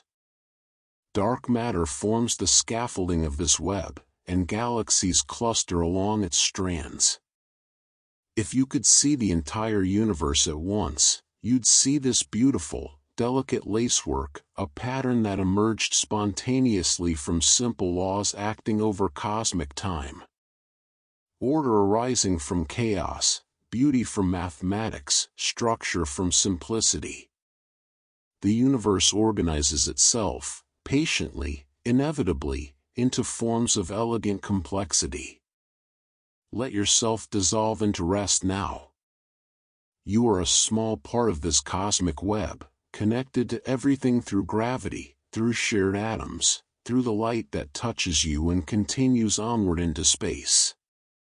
Sleep is calling, gentle and patient. The universe has been waiting billions of years. It can wait a little longer while you rest, while you dream, while you float in the peaceful darkness between the stars. If you're still with me, still floating in this gentle sea of cosmic wonder, let's drift together through just a few more whispers of the universe before sleep takes you completely. Think about the asteroid belt, that region between Mars and Jupiter where millions of rocky fragments orbit the Sun. Popular images often show it as a dense field of tumbling rocks, but the reality is far more peaceful. The asteroid belt is mostly empty space. If you were standing on one asteroid, the next nearest one would likely be hundreds of thousands of miles away, just a faint point of light in the distance. You could fly a spacecraft through the asteroid belt with your eyes closed and almost certainly never come close to hitting anything. Even in what we call a belt of asteroids, there is mostly solitude, mostly silence, mostly the gentle emptiness that characterizes so much of space. The universe gives everything room to exist without crowding, without collision. The largest object in the asteroid belt is Ceres, now classified as a dwarf planet. It's nearly 600 miles across and contains about a third of the asteroid belt's total mass. Beneath Ceres's rocky surface, there may be, yes, another one, a subsurface ocean of salty water. Even here, in the asteroid belt, in what seems like a collection of dry, dead rocks, there might be hidden water, hidden possibilities. The universe keeps surprising us with where it hides its oceans, its potential for something more. Now let your thoughts become as light as clouds as we consider the most distant human-made objects. Both Voyager 1 and Voyager 2 have left our solar system and entered interstellar space, carrying humanity's greetings into the cosmic ocean. These spacecraft, launched in 1977, are powered by slowly decaying plutonium, and their power supplies are gradually weakening. One by one, their instruments are being shut down to conserve energy. In the 2020s, they'll go silent completely, their last transmissions fading into the cosmic background. But they'll continue traveling, coasting through space for millions of years, perhaps billions, long after Earth itself is gone. They are our most enduring artifacts, our longest-lasting legacy, two small machines carrying golden records of Earth's sounds and images, drifting forever through the dark, silent ambassadors from a small blue world. Imagine them, billions of years from now, still traveling, their surfaces worn by micrometeorite impacts, their systems long dead, their messages unread. And yet, they persist. There's something beautiful about that persistence, that journey without destination, that continuation long after purpose and meaning have faded. They remind us that sometimes the journey itself is enough. Let yourself sink deeper still as we visit the concept of gravitational lensing. When light from a distant galaxy passes near a massive object like another galaxy or a cluster of galaxies, the gravity of that intermediate object bends the light's path, just as a glass lens bends light. This means that massive objects can act as natural telescopes, magnifying light from even more distant sources. Astronomers use this effect to see galaxies so far away they'd otherwise be invisible.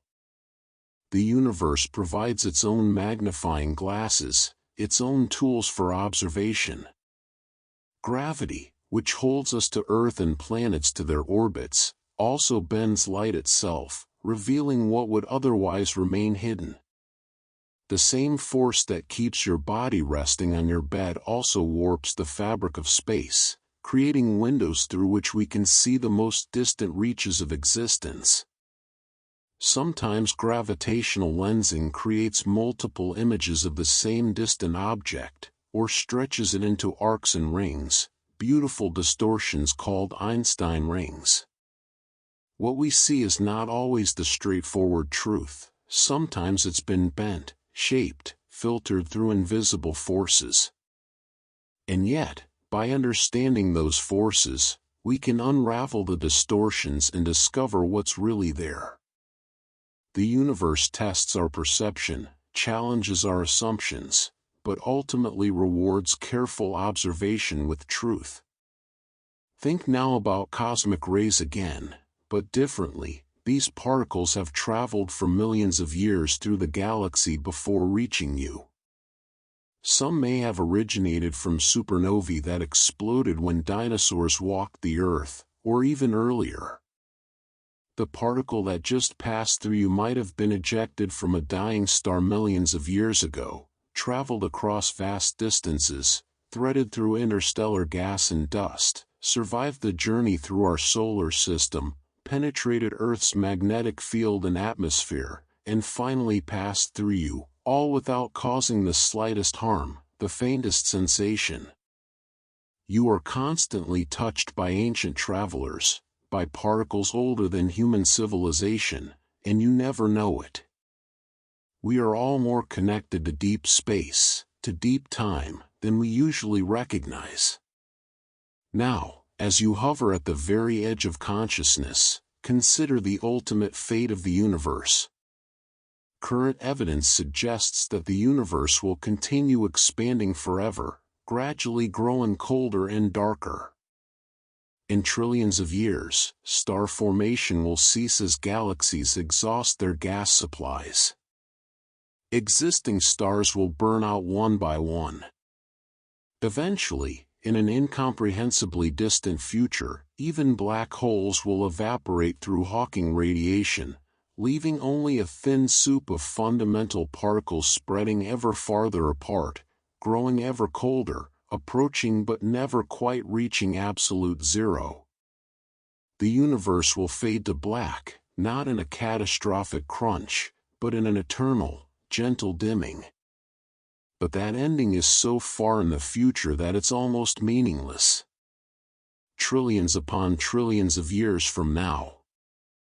In the meantime is almost forever by any human measure. There are stars to be born, planets to form, perhaps countless civilizations to rise and fall, stories beyond number waiting to unfold. The universe is still young. There is so much time left for wonder, for beauty, for existence in all its forms. And here, now, in this present moment, you exist. Conscious, aware, capable of contemplating the cosmos that made you. You are the universe experiencing itself, asking questions about its own nature, marveling at its own vastness. And right now, what the universe needs from you is very simple: rest. Just rest. Let every muscle release. Let every thought dissolve. You've journeyed far tonight, across billions of light years, through billions of years of time, from the smallest particles to the largest structures, from the birth of the universe to its distant future. And now, the journey circles back to this moment, this breath, this peaceful surrender to sleep. The stars will continue to shine while you dream. The planets will continue their ancient orbits. The universe will continue its patient expansion. And you beautiful, temporary arrangement of stardust, you can finally rest. If somehow you're still here, still drifting in this warm darkness, still listening, then let's stay together just a little longer. There's no hurry. Time moves differently in this space between waking and sleeping, and the universe is patient with us both. Let's think about comets, those ancient wanderers of our solar system. Most comets spend their lives in the distant reaches beyond Neptune, in a vast region called the Oort cloud, a spherical shell of icy objects surrounding our solar system like a bubble extending halfway to the nearest star. There, comets drift in the cold dark for millions of years, barely moving, frozen in time. But occasionally, the gravity of a passing star or the gentle tug of the galaxy itself nudges one of these sleeping travelers, and it begins the long fall toward the inner solar system, toward the sun's warmth. As a comet approaches the sun, the ice begins to vaporize, creating a glowing tail of gas and dust that can stretch for millions of miles, tails so long they could span the distance from Earth to the sun. And yet that magnificent tail, that brilliant display, represents barely any mass at all. If you could gather all the material in a comet's tail, it would weigh less than a few pounds. It's mostly emptiness, particles so sparse that it's practically a vacuum, and yet from Earth it appears solid, luminous, substantial. The universe creates grand illusions from almost nothing, beauty from the sparsest materials. Halley's Comet returns every 75 to 76 years, making it visible to humans once, perhaps twice in a lifetime. It last appeared in 1986 and will return in 2061. Imagine that, something so predictable, so reliable, that we can set appointments with it decades in advance. Generations are connected by the same wandering visitor, each seeing the same ancient traveler their grandparents saw, their great-great-grandchildren will see. Halley's Comet has been recorded by humans for over 2,000 years, appearing in ancient Chinese chronicles, in medieval tapestries, witnessed by every human civilization that lasted long enough to see it return. It's a reminder that some journeys are circular, that what leaves always comes back, given enough time. Now let yourself become even quieter inside as we think about the speed of darkness. We talk about the speed of light, but darkness is even faster in a sense. When you turn off a light, the darkness doesn't travel to fill the space, it's already there, revealed instantly. Darkness is the default state of the universe. Light is the exception, the anomaly, the rare and precious thing that must be constantly created and maintained. And yet, for all its rarity, there is enough light in the universe for us to see, to understand, to marvel. The exceptions are enough. The small amount of light is sufficient for wonder. Think about how ancient light is our only way of seeing the distant universe. When astronomers observe a galaxy 10 billion light-years away, they're not just seeing a distant place, they're seeing a distant time. That galaxy appears as it was 10 billion years ago, when the universe was younger, when stars formed more vigorously, when everything was closer together. That galaxy might not even exist anymore in its current form, it may have merged with others, changed beyond recognition, even died. But we see it young, pristine, frozen in the amber of ancient light. Looking into space is looking into the past, and the deeper we look, the further back in time we see, until we approach the cosmic microwave background, the edge of the visible universe, the moment when light itself was born. We live in a universe where present and past coexist, layered like sediment, all visible at once if we know where to look. Let your heartbeat slow, let your breathing become shallow and soft, as we consider the music of spheres in a different way. Each planet in our solar system orbits at a different speed, creating mathematical ratios between their periods. Jupiter takes about 12 Earth years to orbit the Sun, Saturn takes about 29. These ratios, 12-29, or simplified to roughly 2-5, create what musicians would recognize as intervals, relationships between notes. Ancient philosophers like Pythagoras believed the planets created a harmony, a music of the spheres inaudible to human ears but mathematically perfect. And while we can't hear the planets sing, there's truth in the idea that the solar system moves in mathematical relationships, in proportions and ratios that create stability, resonance, balance. The universe composes itself according to laws that feel almost musical, patterns that repeat, harmonize, resolve. Neptune and Pluto, for instance, are in what's called orbital resonance. For every 2 orbits Pluto makes around the Sun, Neptune makes 3. This 2-to-3 ratio keeps them in sync, prevents them from ever colliding despite their orbits crossing. They're locked in a gravitational dance, each one's presence stabilizing the other's path. Even apparent chaos contains hidden order. Even seemingly random arrangements follow subtle rules that create harmony instead of collision. Now drift toward the thought of seasonal changes on other worlds. Mars has seasons like Earth because it too has a tilted axis, about 25 degrees, similar to Earth's 23.5. But Martian seasons last about twice as long because Mars takes almost 2 Earth years to orbit the Sun. Spring on Mars lasts about 7 months, autumn about 6. Imagine a spring that unfolds across half a year, each change happening in even slower motion than on Earth, each transition taking its time, unhurried, patient. The universe operates on many different clocks, many different rhythms, and none of them are wrong. Time is relative not just in Einstein's equations but in the lived experience of every world, every orbit, every rotation. Uranus has the most extreme seasons of any planet. Its axis is tilted 98 degrees, so it essentially rolls on its side as it orbits the Sun. This means each pole faces the Sun directly for 42 Earth years at a time, experiencing continuous daylight, while the other pole endures 42 years of darkness. Then they switch.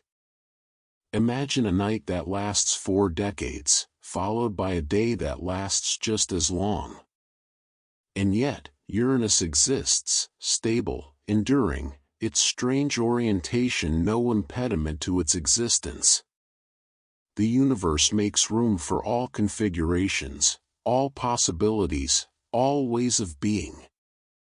Let yourself dissolve now, let the boundaries of your body blur, as we touch on one last gentle truth. Everywhere you look in the night sky, in every direction, the universe looks approximately the same. This is called the cosmological principle, the idea that the universe is homogeneous and isotropic, the same everywhere, in all directions. No place is special, no location is the center. Earth isn't the center. Our Sun isn't the center. Our galaxy isn't the center. There is no center, or rather, everywhere is equally the center.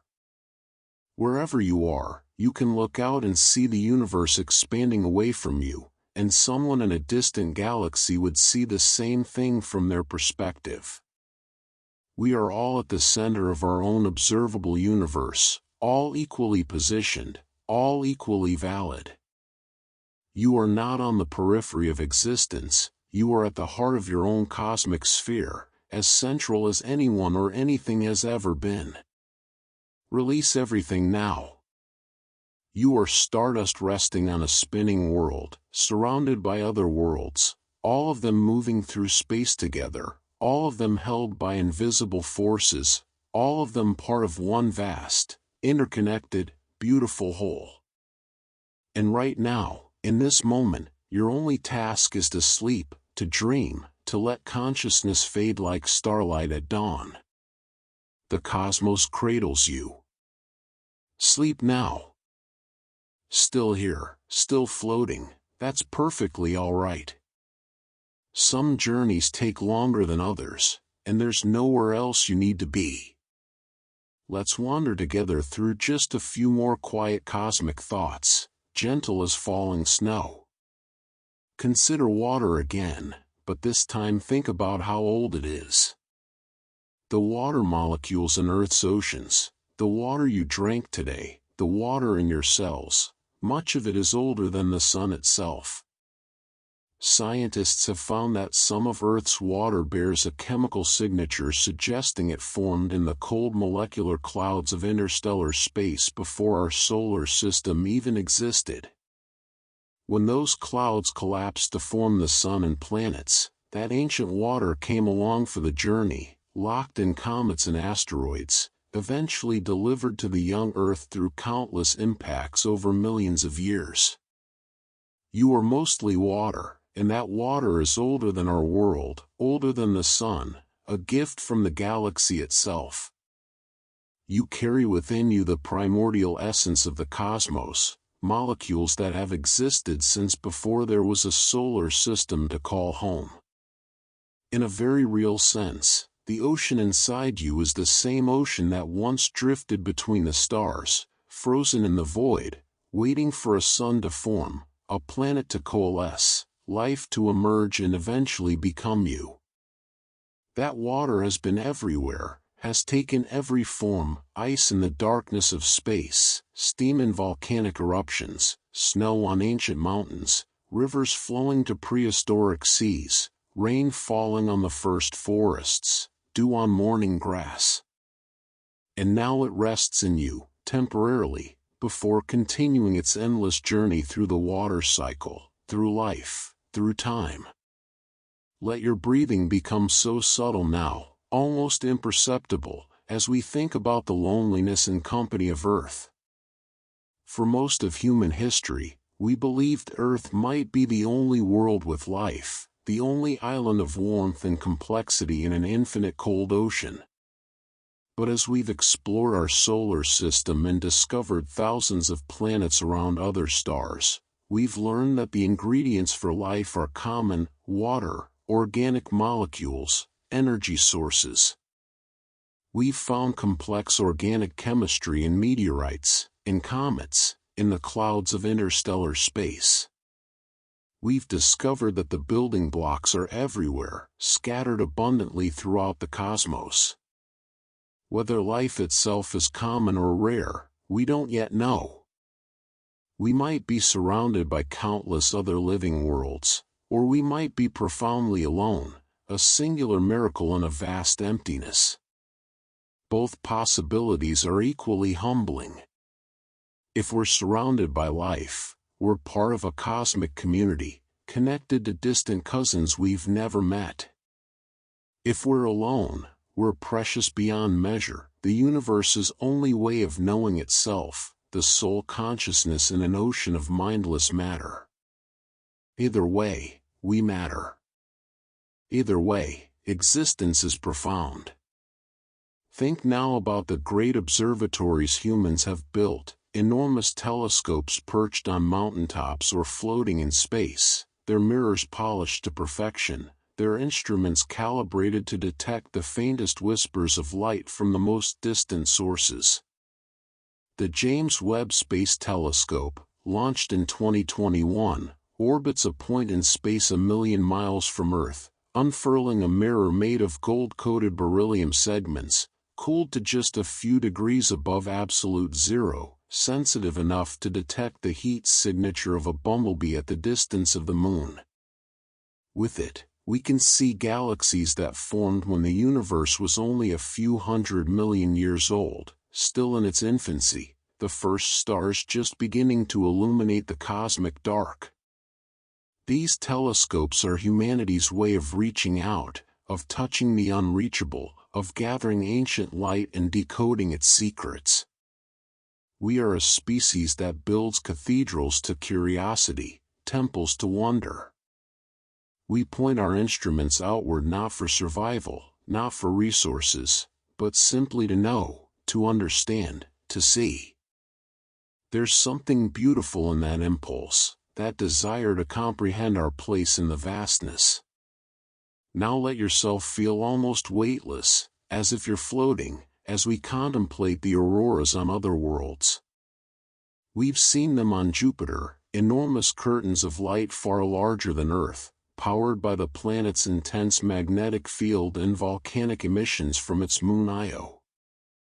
We've detected them on Saturn, on Uranus, even on some of the large moons. Each aurora is unique, shaped by that world's magnetic field, its atmosphere, its relationship with the Sun or its parent planet. The universe paints with light across the skies of countless worlds, creating beauty in places no human eye will likely ever witness directly. Art for its own sake, with no audience but the cosmos itself. Think about the patience of geology, of planetary formation. When Earth was young, about 4.5 billion years ago, it was a molten hellscape, bombarded by asteroids and comets, its surface a sea of liquid rock. There was no life, no water on the surface, no breathable atmosphere, just heat and violence and chaos. But gradually, over millions of years, the planet cooled. Water vapor condensed and fell as rain, rain that lasted for thousands of years, filling the first oceans. The atmosphere stabilized. Chemistry became more complex.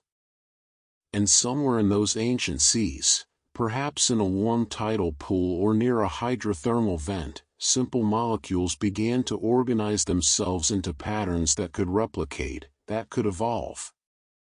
Life emerged not suddenly, but gradually, patiently, built molecule by molecule, generation by generation, across hundreds of millions of years. The planet that cradles you now is the result of that immense patience, that slow unfolding. Nothing was rushed. Every step took the time it needed. And here you are, billions of years later, the descendant of that first simple life, carrying the inheritance of all that patient evolution, all that gradual complexity. You are the latest chapter in a story that began when Earth was young, and the story continues through you, in you, as you. Let your mind grow quiet now, as still as deep space, as we consider one more truth. The atoms in your left hand likely came from a different star than the atoms in your right hand.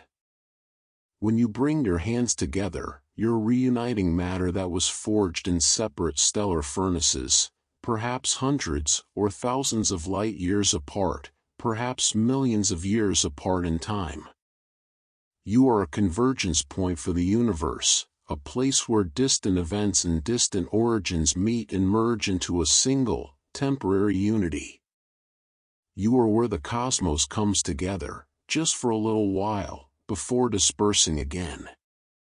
And in this moment, as sleep finally draws near, you are exactly where uncountable cosmic events have conspired for you to be, here, now, safe, at rest. The journey that brought you to this moment began 13.8 billion years ago and will continue long after you're gone. But right now, the universe pauses with you, breathes with you, rests with you. Let go. The stars are watching over you, distant and faithful. Sleep now, stardust. Sleep. Still floating, still here in the darkness between stars, that's beautiful. let the universe hold you just a little longer as we drift through these final whispers of cosmic peace. Think about the phases of the moon, how they've marked time for every human who has ever lived. The moon doesn't produce its own light, it simply reflects the sun's glow, and as it orbits Earth, we see different portions of that reflected light. New moon, waxing crescent, first quarter, waxing gibbous, full moon, and then the cycle reverses, waning back to darkness again. This cycle takes 29.5 days, and it's been the same rhythm for billions of years. Before there were calendars, before there were clocks, the moon measured time for us. Ancient peoples planted crops by moon phases, planned ceremonies, tracked seasons. The moon was humanity's first clock, patient and reliable, always returning to the same phases in the same order, a rhythm you can trust completely. And here's something tender, the same moon that illuminates your window tonight is the same moon that has witnessed all of human history. It looked down on the first humans in Africa, on the building of the pyramids, on the rise and fall of empires, on every love story, every quiet moment, every person who has ever paused to look up at the night sky. The moon is a silent witness to everything, unchanged, constant, a companion to our entire species. When you look at the moon, you're seeing exactly what your ancestors saw, the same craters, the same Maria, the dark patches we call seas, the same patterns. You're connected across time through this shared sight. Let yourself sink deeper as we consider the concept of equilibrium, the tendency of systems to find balance. A cup of hot tea gradually cools to room temperature. A pendulum eventually stops swinging. Over time, energy disperses, temperatures equalize, motion ceases. This is entropy, the gradual settling of everything toward equilibrium, toward uniformity, toward rest. And while entropy is often described as disorder, it's also a kind of peace, the peace of systems that no longer struggle, that have found their natural state, that can finally be still.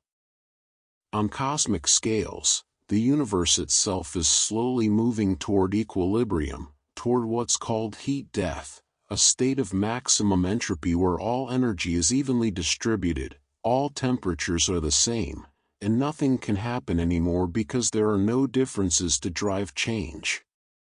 But that equilibrium is incomprehensibly far in the future, so distant it's almost meaningless. For now, the universe is beautifully out of equilibrium, full of gradients and differences, hot stars and cold space, dense galaxies, and empty voids. These differences allow for complexity, for life, for consciousness, for you. You exist because the universe hasn't reached equilibrium yet. You are a temporary island of order in a cosmos slowly settling toward rest, and there's something poetic about that. You are the universe delaying its own peace, creating complexity and beauty in the time before the final stillness. Now let your thoughts become as light as photons as we visit the concept of stellar nurseries, regions where new stars are being born.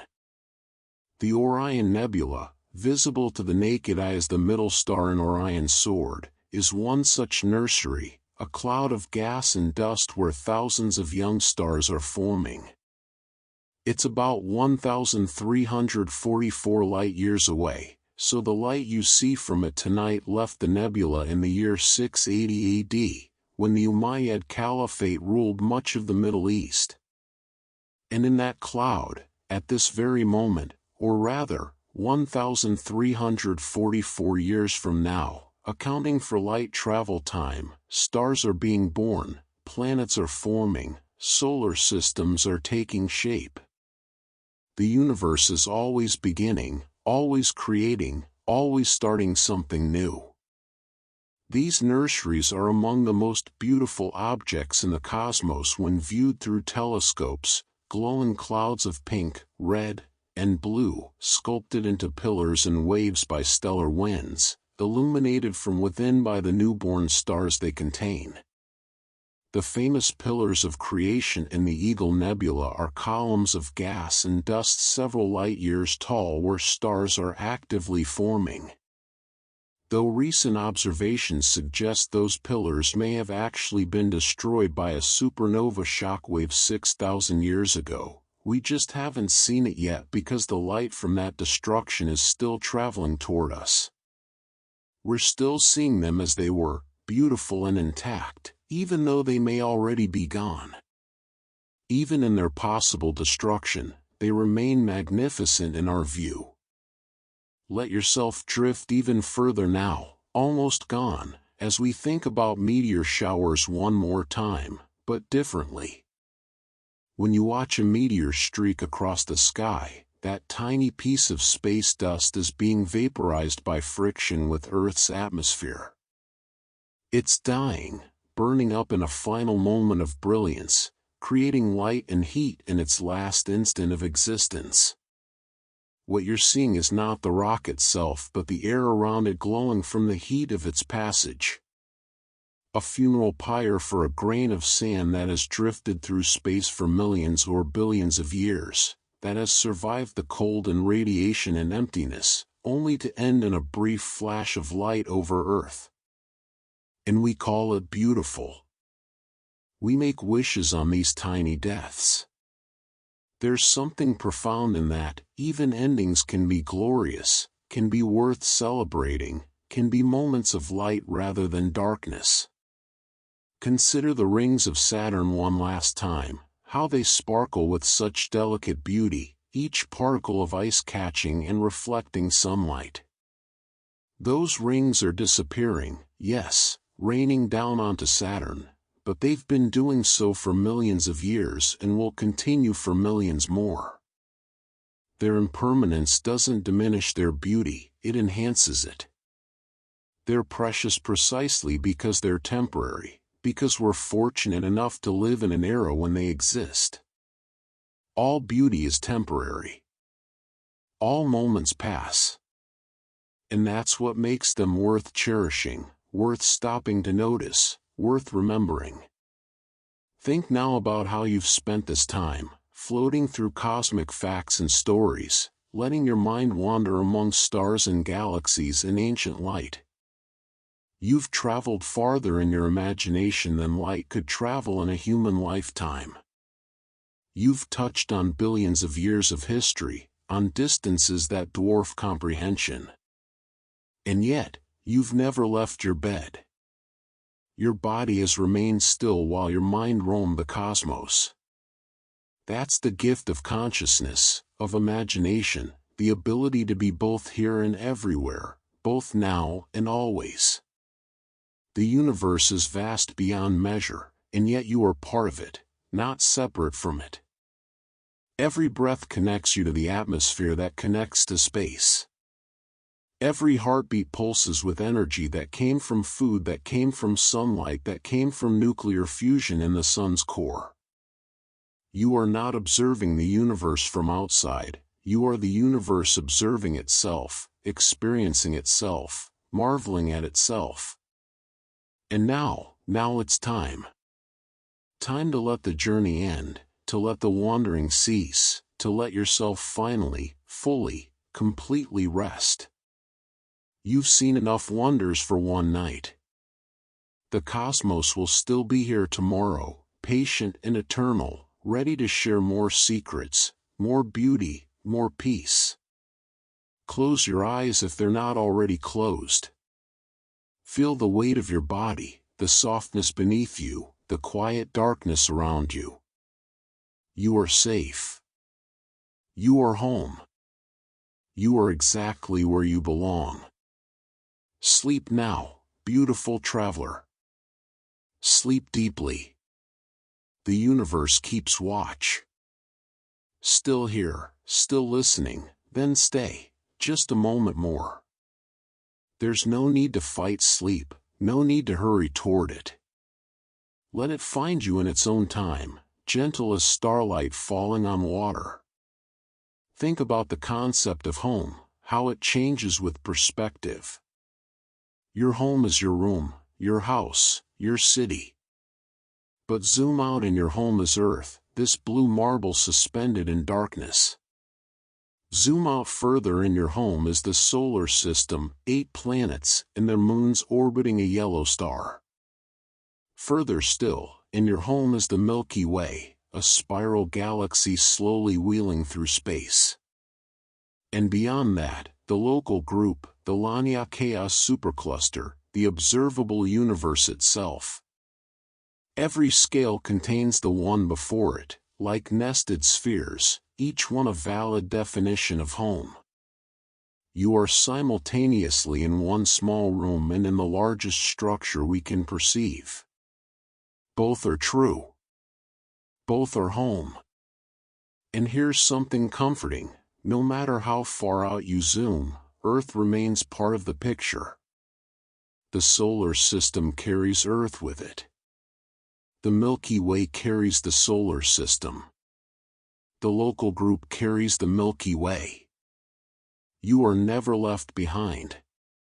You are always included in every larger structure, always part of the whole, always held within the cosmic embrace. There is no scale at which you cease to belong.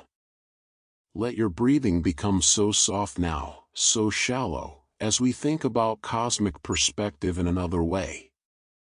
Carl Sagan spoke of the pale blue dot, that photograph of Earth taken by Voyager 1 from 4 billion miles away, where our entire world appears as a tiny speck of light, barely visible against the vastness of space.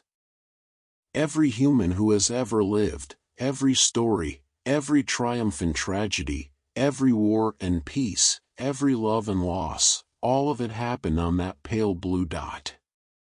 From that distance, all our divisions disappear. National borders become invisible. Differences in language, culture, ideology, meaningless from that perspective. We're all together on that tiny point of light, sharing the same fragile atmosphere, the same ocean, the same fate. And yet, paradoxically, that perspective doesn't diminish the importance of individual lives, it enhances it. In all that vastness, in all that emptiness, life is rare, perhaps extraordinarily rare. Consciousness is precious. You are precious. Your experience, your thoughts, your capacity to feel joy and wonder and peace, these are not made less valuable by cosmic scale. They're made more valuable. You are the universe's way of experiencing beauty, of knowing love, of being aware. Without consciousness like yours, the universe would simply exist, unobserved, unknown to itself. You give it meaning by perceiving it. Now drift toward the thought of cosmic time again, but gently. If you compress the entire 13.8 billion year history of the universe into a single year, with the Big Bang occurring at the stroke of midnight on January 1st, Earth wouldn't form until September. Life wouldn't appear until late September.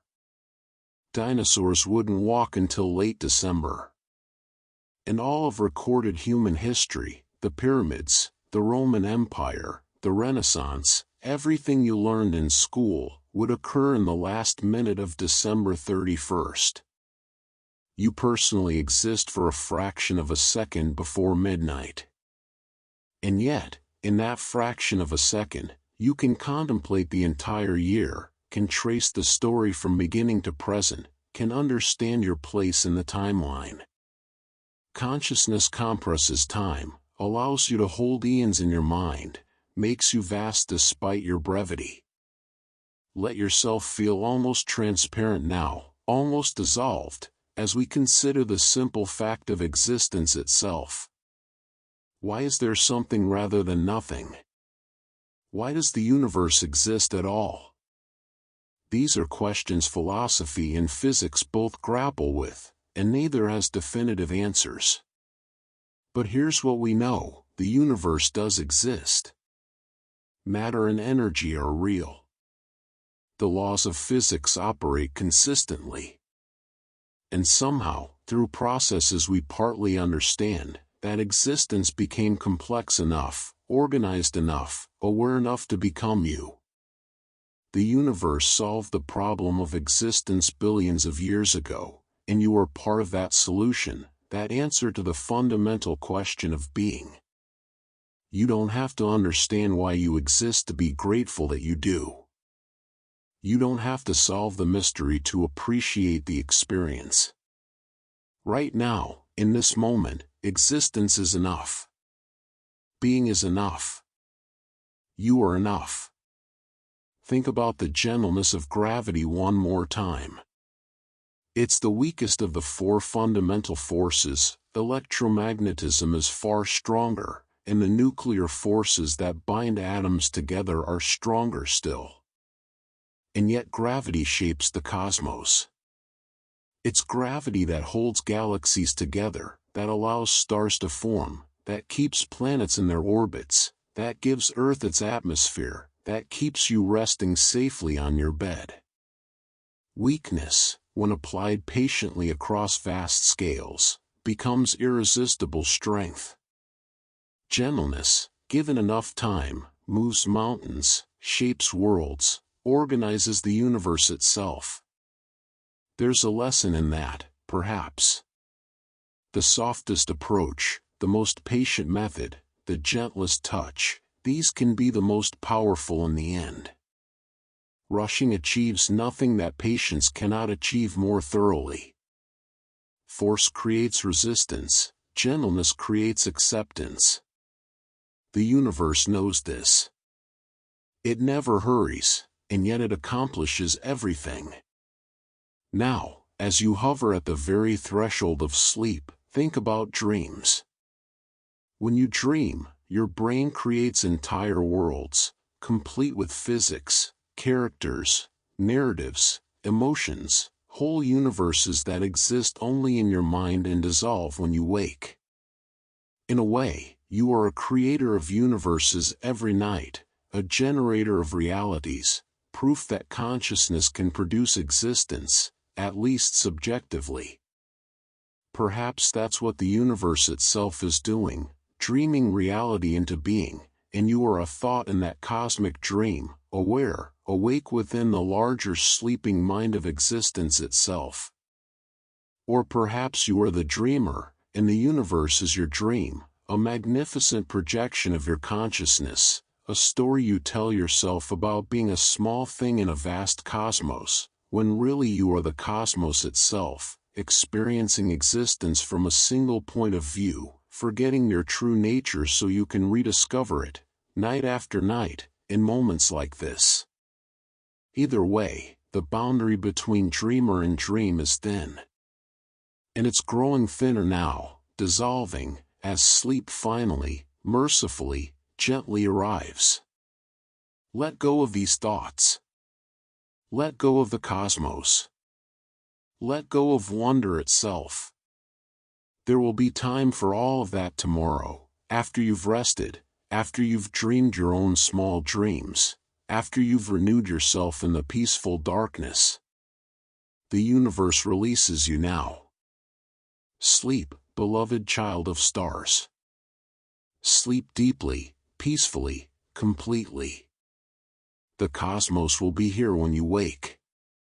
Still here, still drifting, then let this be the last gentle thought, the final whisper before silence takes us both. Think about the word universe. It comes from Latin, meaning turned into one, the idea that everything, despite its apparent diversity, is ultimately unified. And that's what this journey has been about, hasn't it? Discovering that separation is illusion, that distance is just space waiting to be crossed by light, that time is just the unfolding of a single eternal moment, that you and the stars are made of the same substance, governed by the same laws, part of the same story. There is no meaningful boundary between you and the cosmos. The atoms in your body are exchanged with your environment constantly. You breathe in, you breathe out, you consume, you excrete, you shed skin cells, you grow new ones. The you of 7 years ago shares not a single atom with the you of today. You are a pattern, not a thing. A process, not an object. A wave passing through matter, leaving it changed but moving on. And the wave continues, flowing from the distant past into the infinite future, and right now, right here, it's expressing itself as you, as this moment, as this peaceful surrender to sleep. In the grand timeline of the universe, your life is immeasurably brief. And yet, in the experience of that life, you contain everything: joy and sorrow, wonder and understanding, connection and solitude, questions and occasional answers. You are small enough to be held in the palm of the cosmos, and vast enough to hold the cosmos in your mind. Both are true, both are you. Let yourself remember now, in these final moments before sleep, just 1 or 2 things from this long journey. Remember that you are made of stardust, assembled from atoms forged in ancient stellar furnaces, given temporary form and consciousness, soon to return to the cycle. Remember that light touches you constantly: 8-minute-old sunlight during the day, centuries-old starlight at night, the 13.8 billion-year-old afterglow of the Big Bang, always, everywhere, gently warming all of space, including the space you occupy. Remember that you are held by gravity, that invisible force that keeps you safe, that binds the cosmos together, that is nothing more than the curvature of space-time itself, the universe bending around mass, around you, creating the sensation of weight, of being grounded, of belonging to this world. And remember that the universe is patient.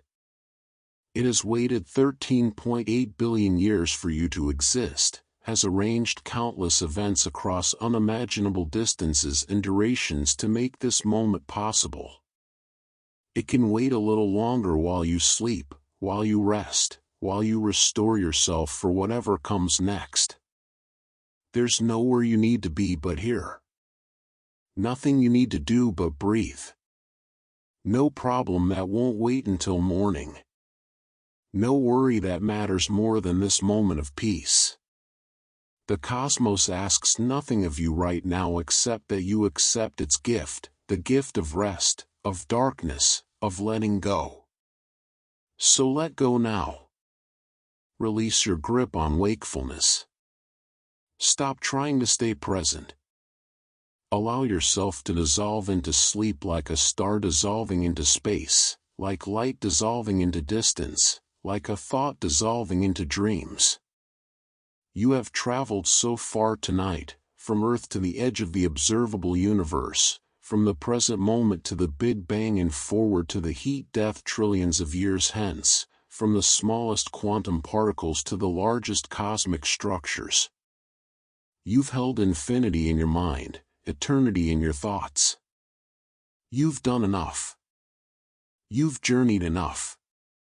You can rest now. The stars will keep their vigil. The galaxies will continue their slow rotation. The universe will expand, patient and unhurried. And you can finally, completely, utterly sleep. Thank you for this journey through the cosmos. Thank you for your wonder, your attention, your willingness to drift through the darkness with curiosity and peace. May your dreams be vast and gentle. May you wake refreshed, renewed, reconnected to the beauty that surrounds you always. Good night, Stardust. Good night, Traveler. Good night, universe experiencing itself. Good night.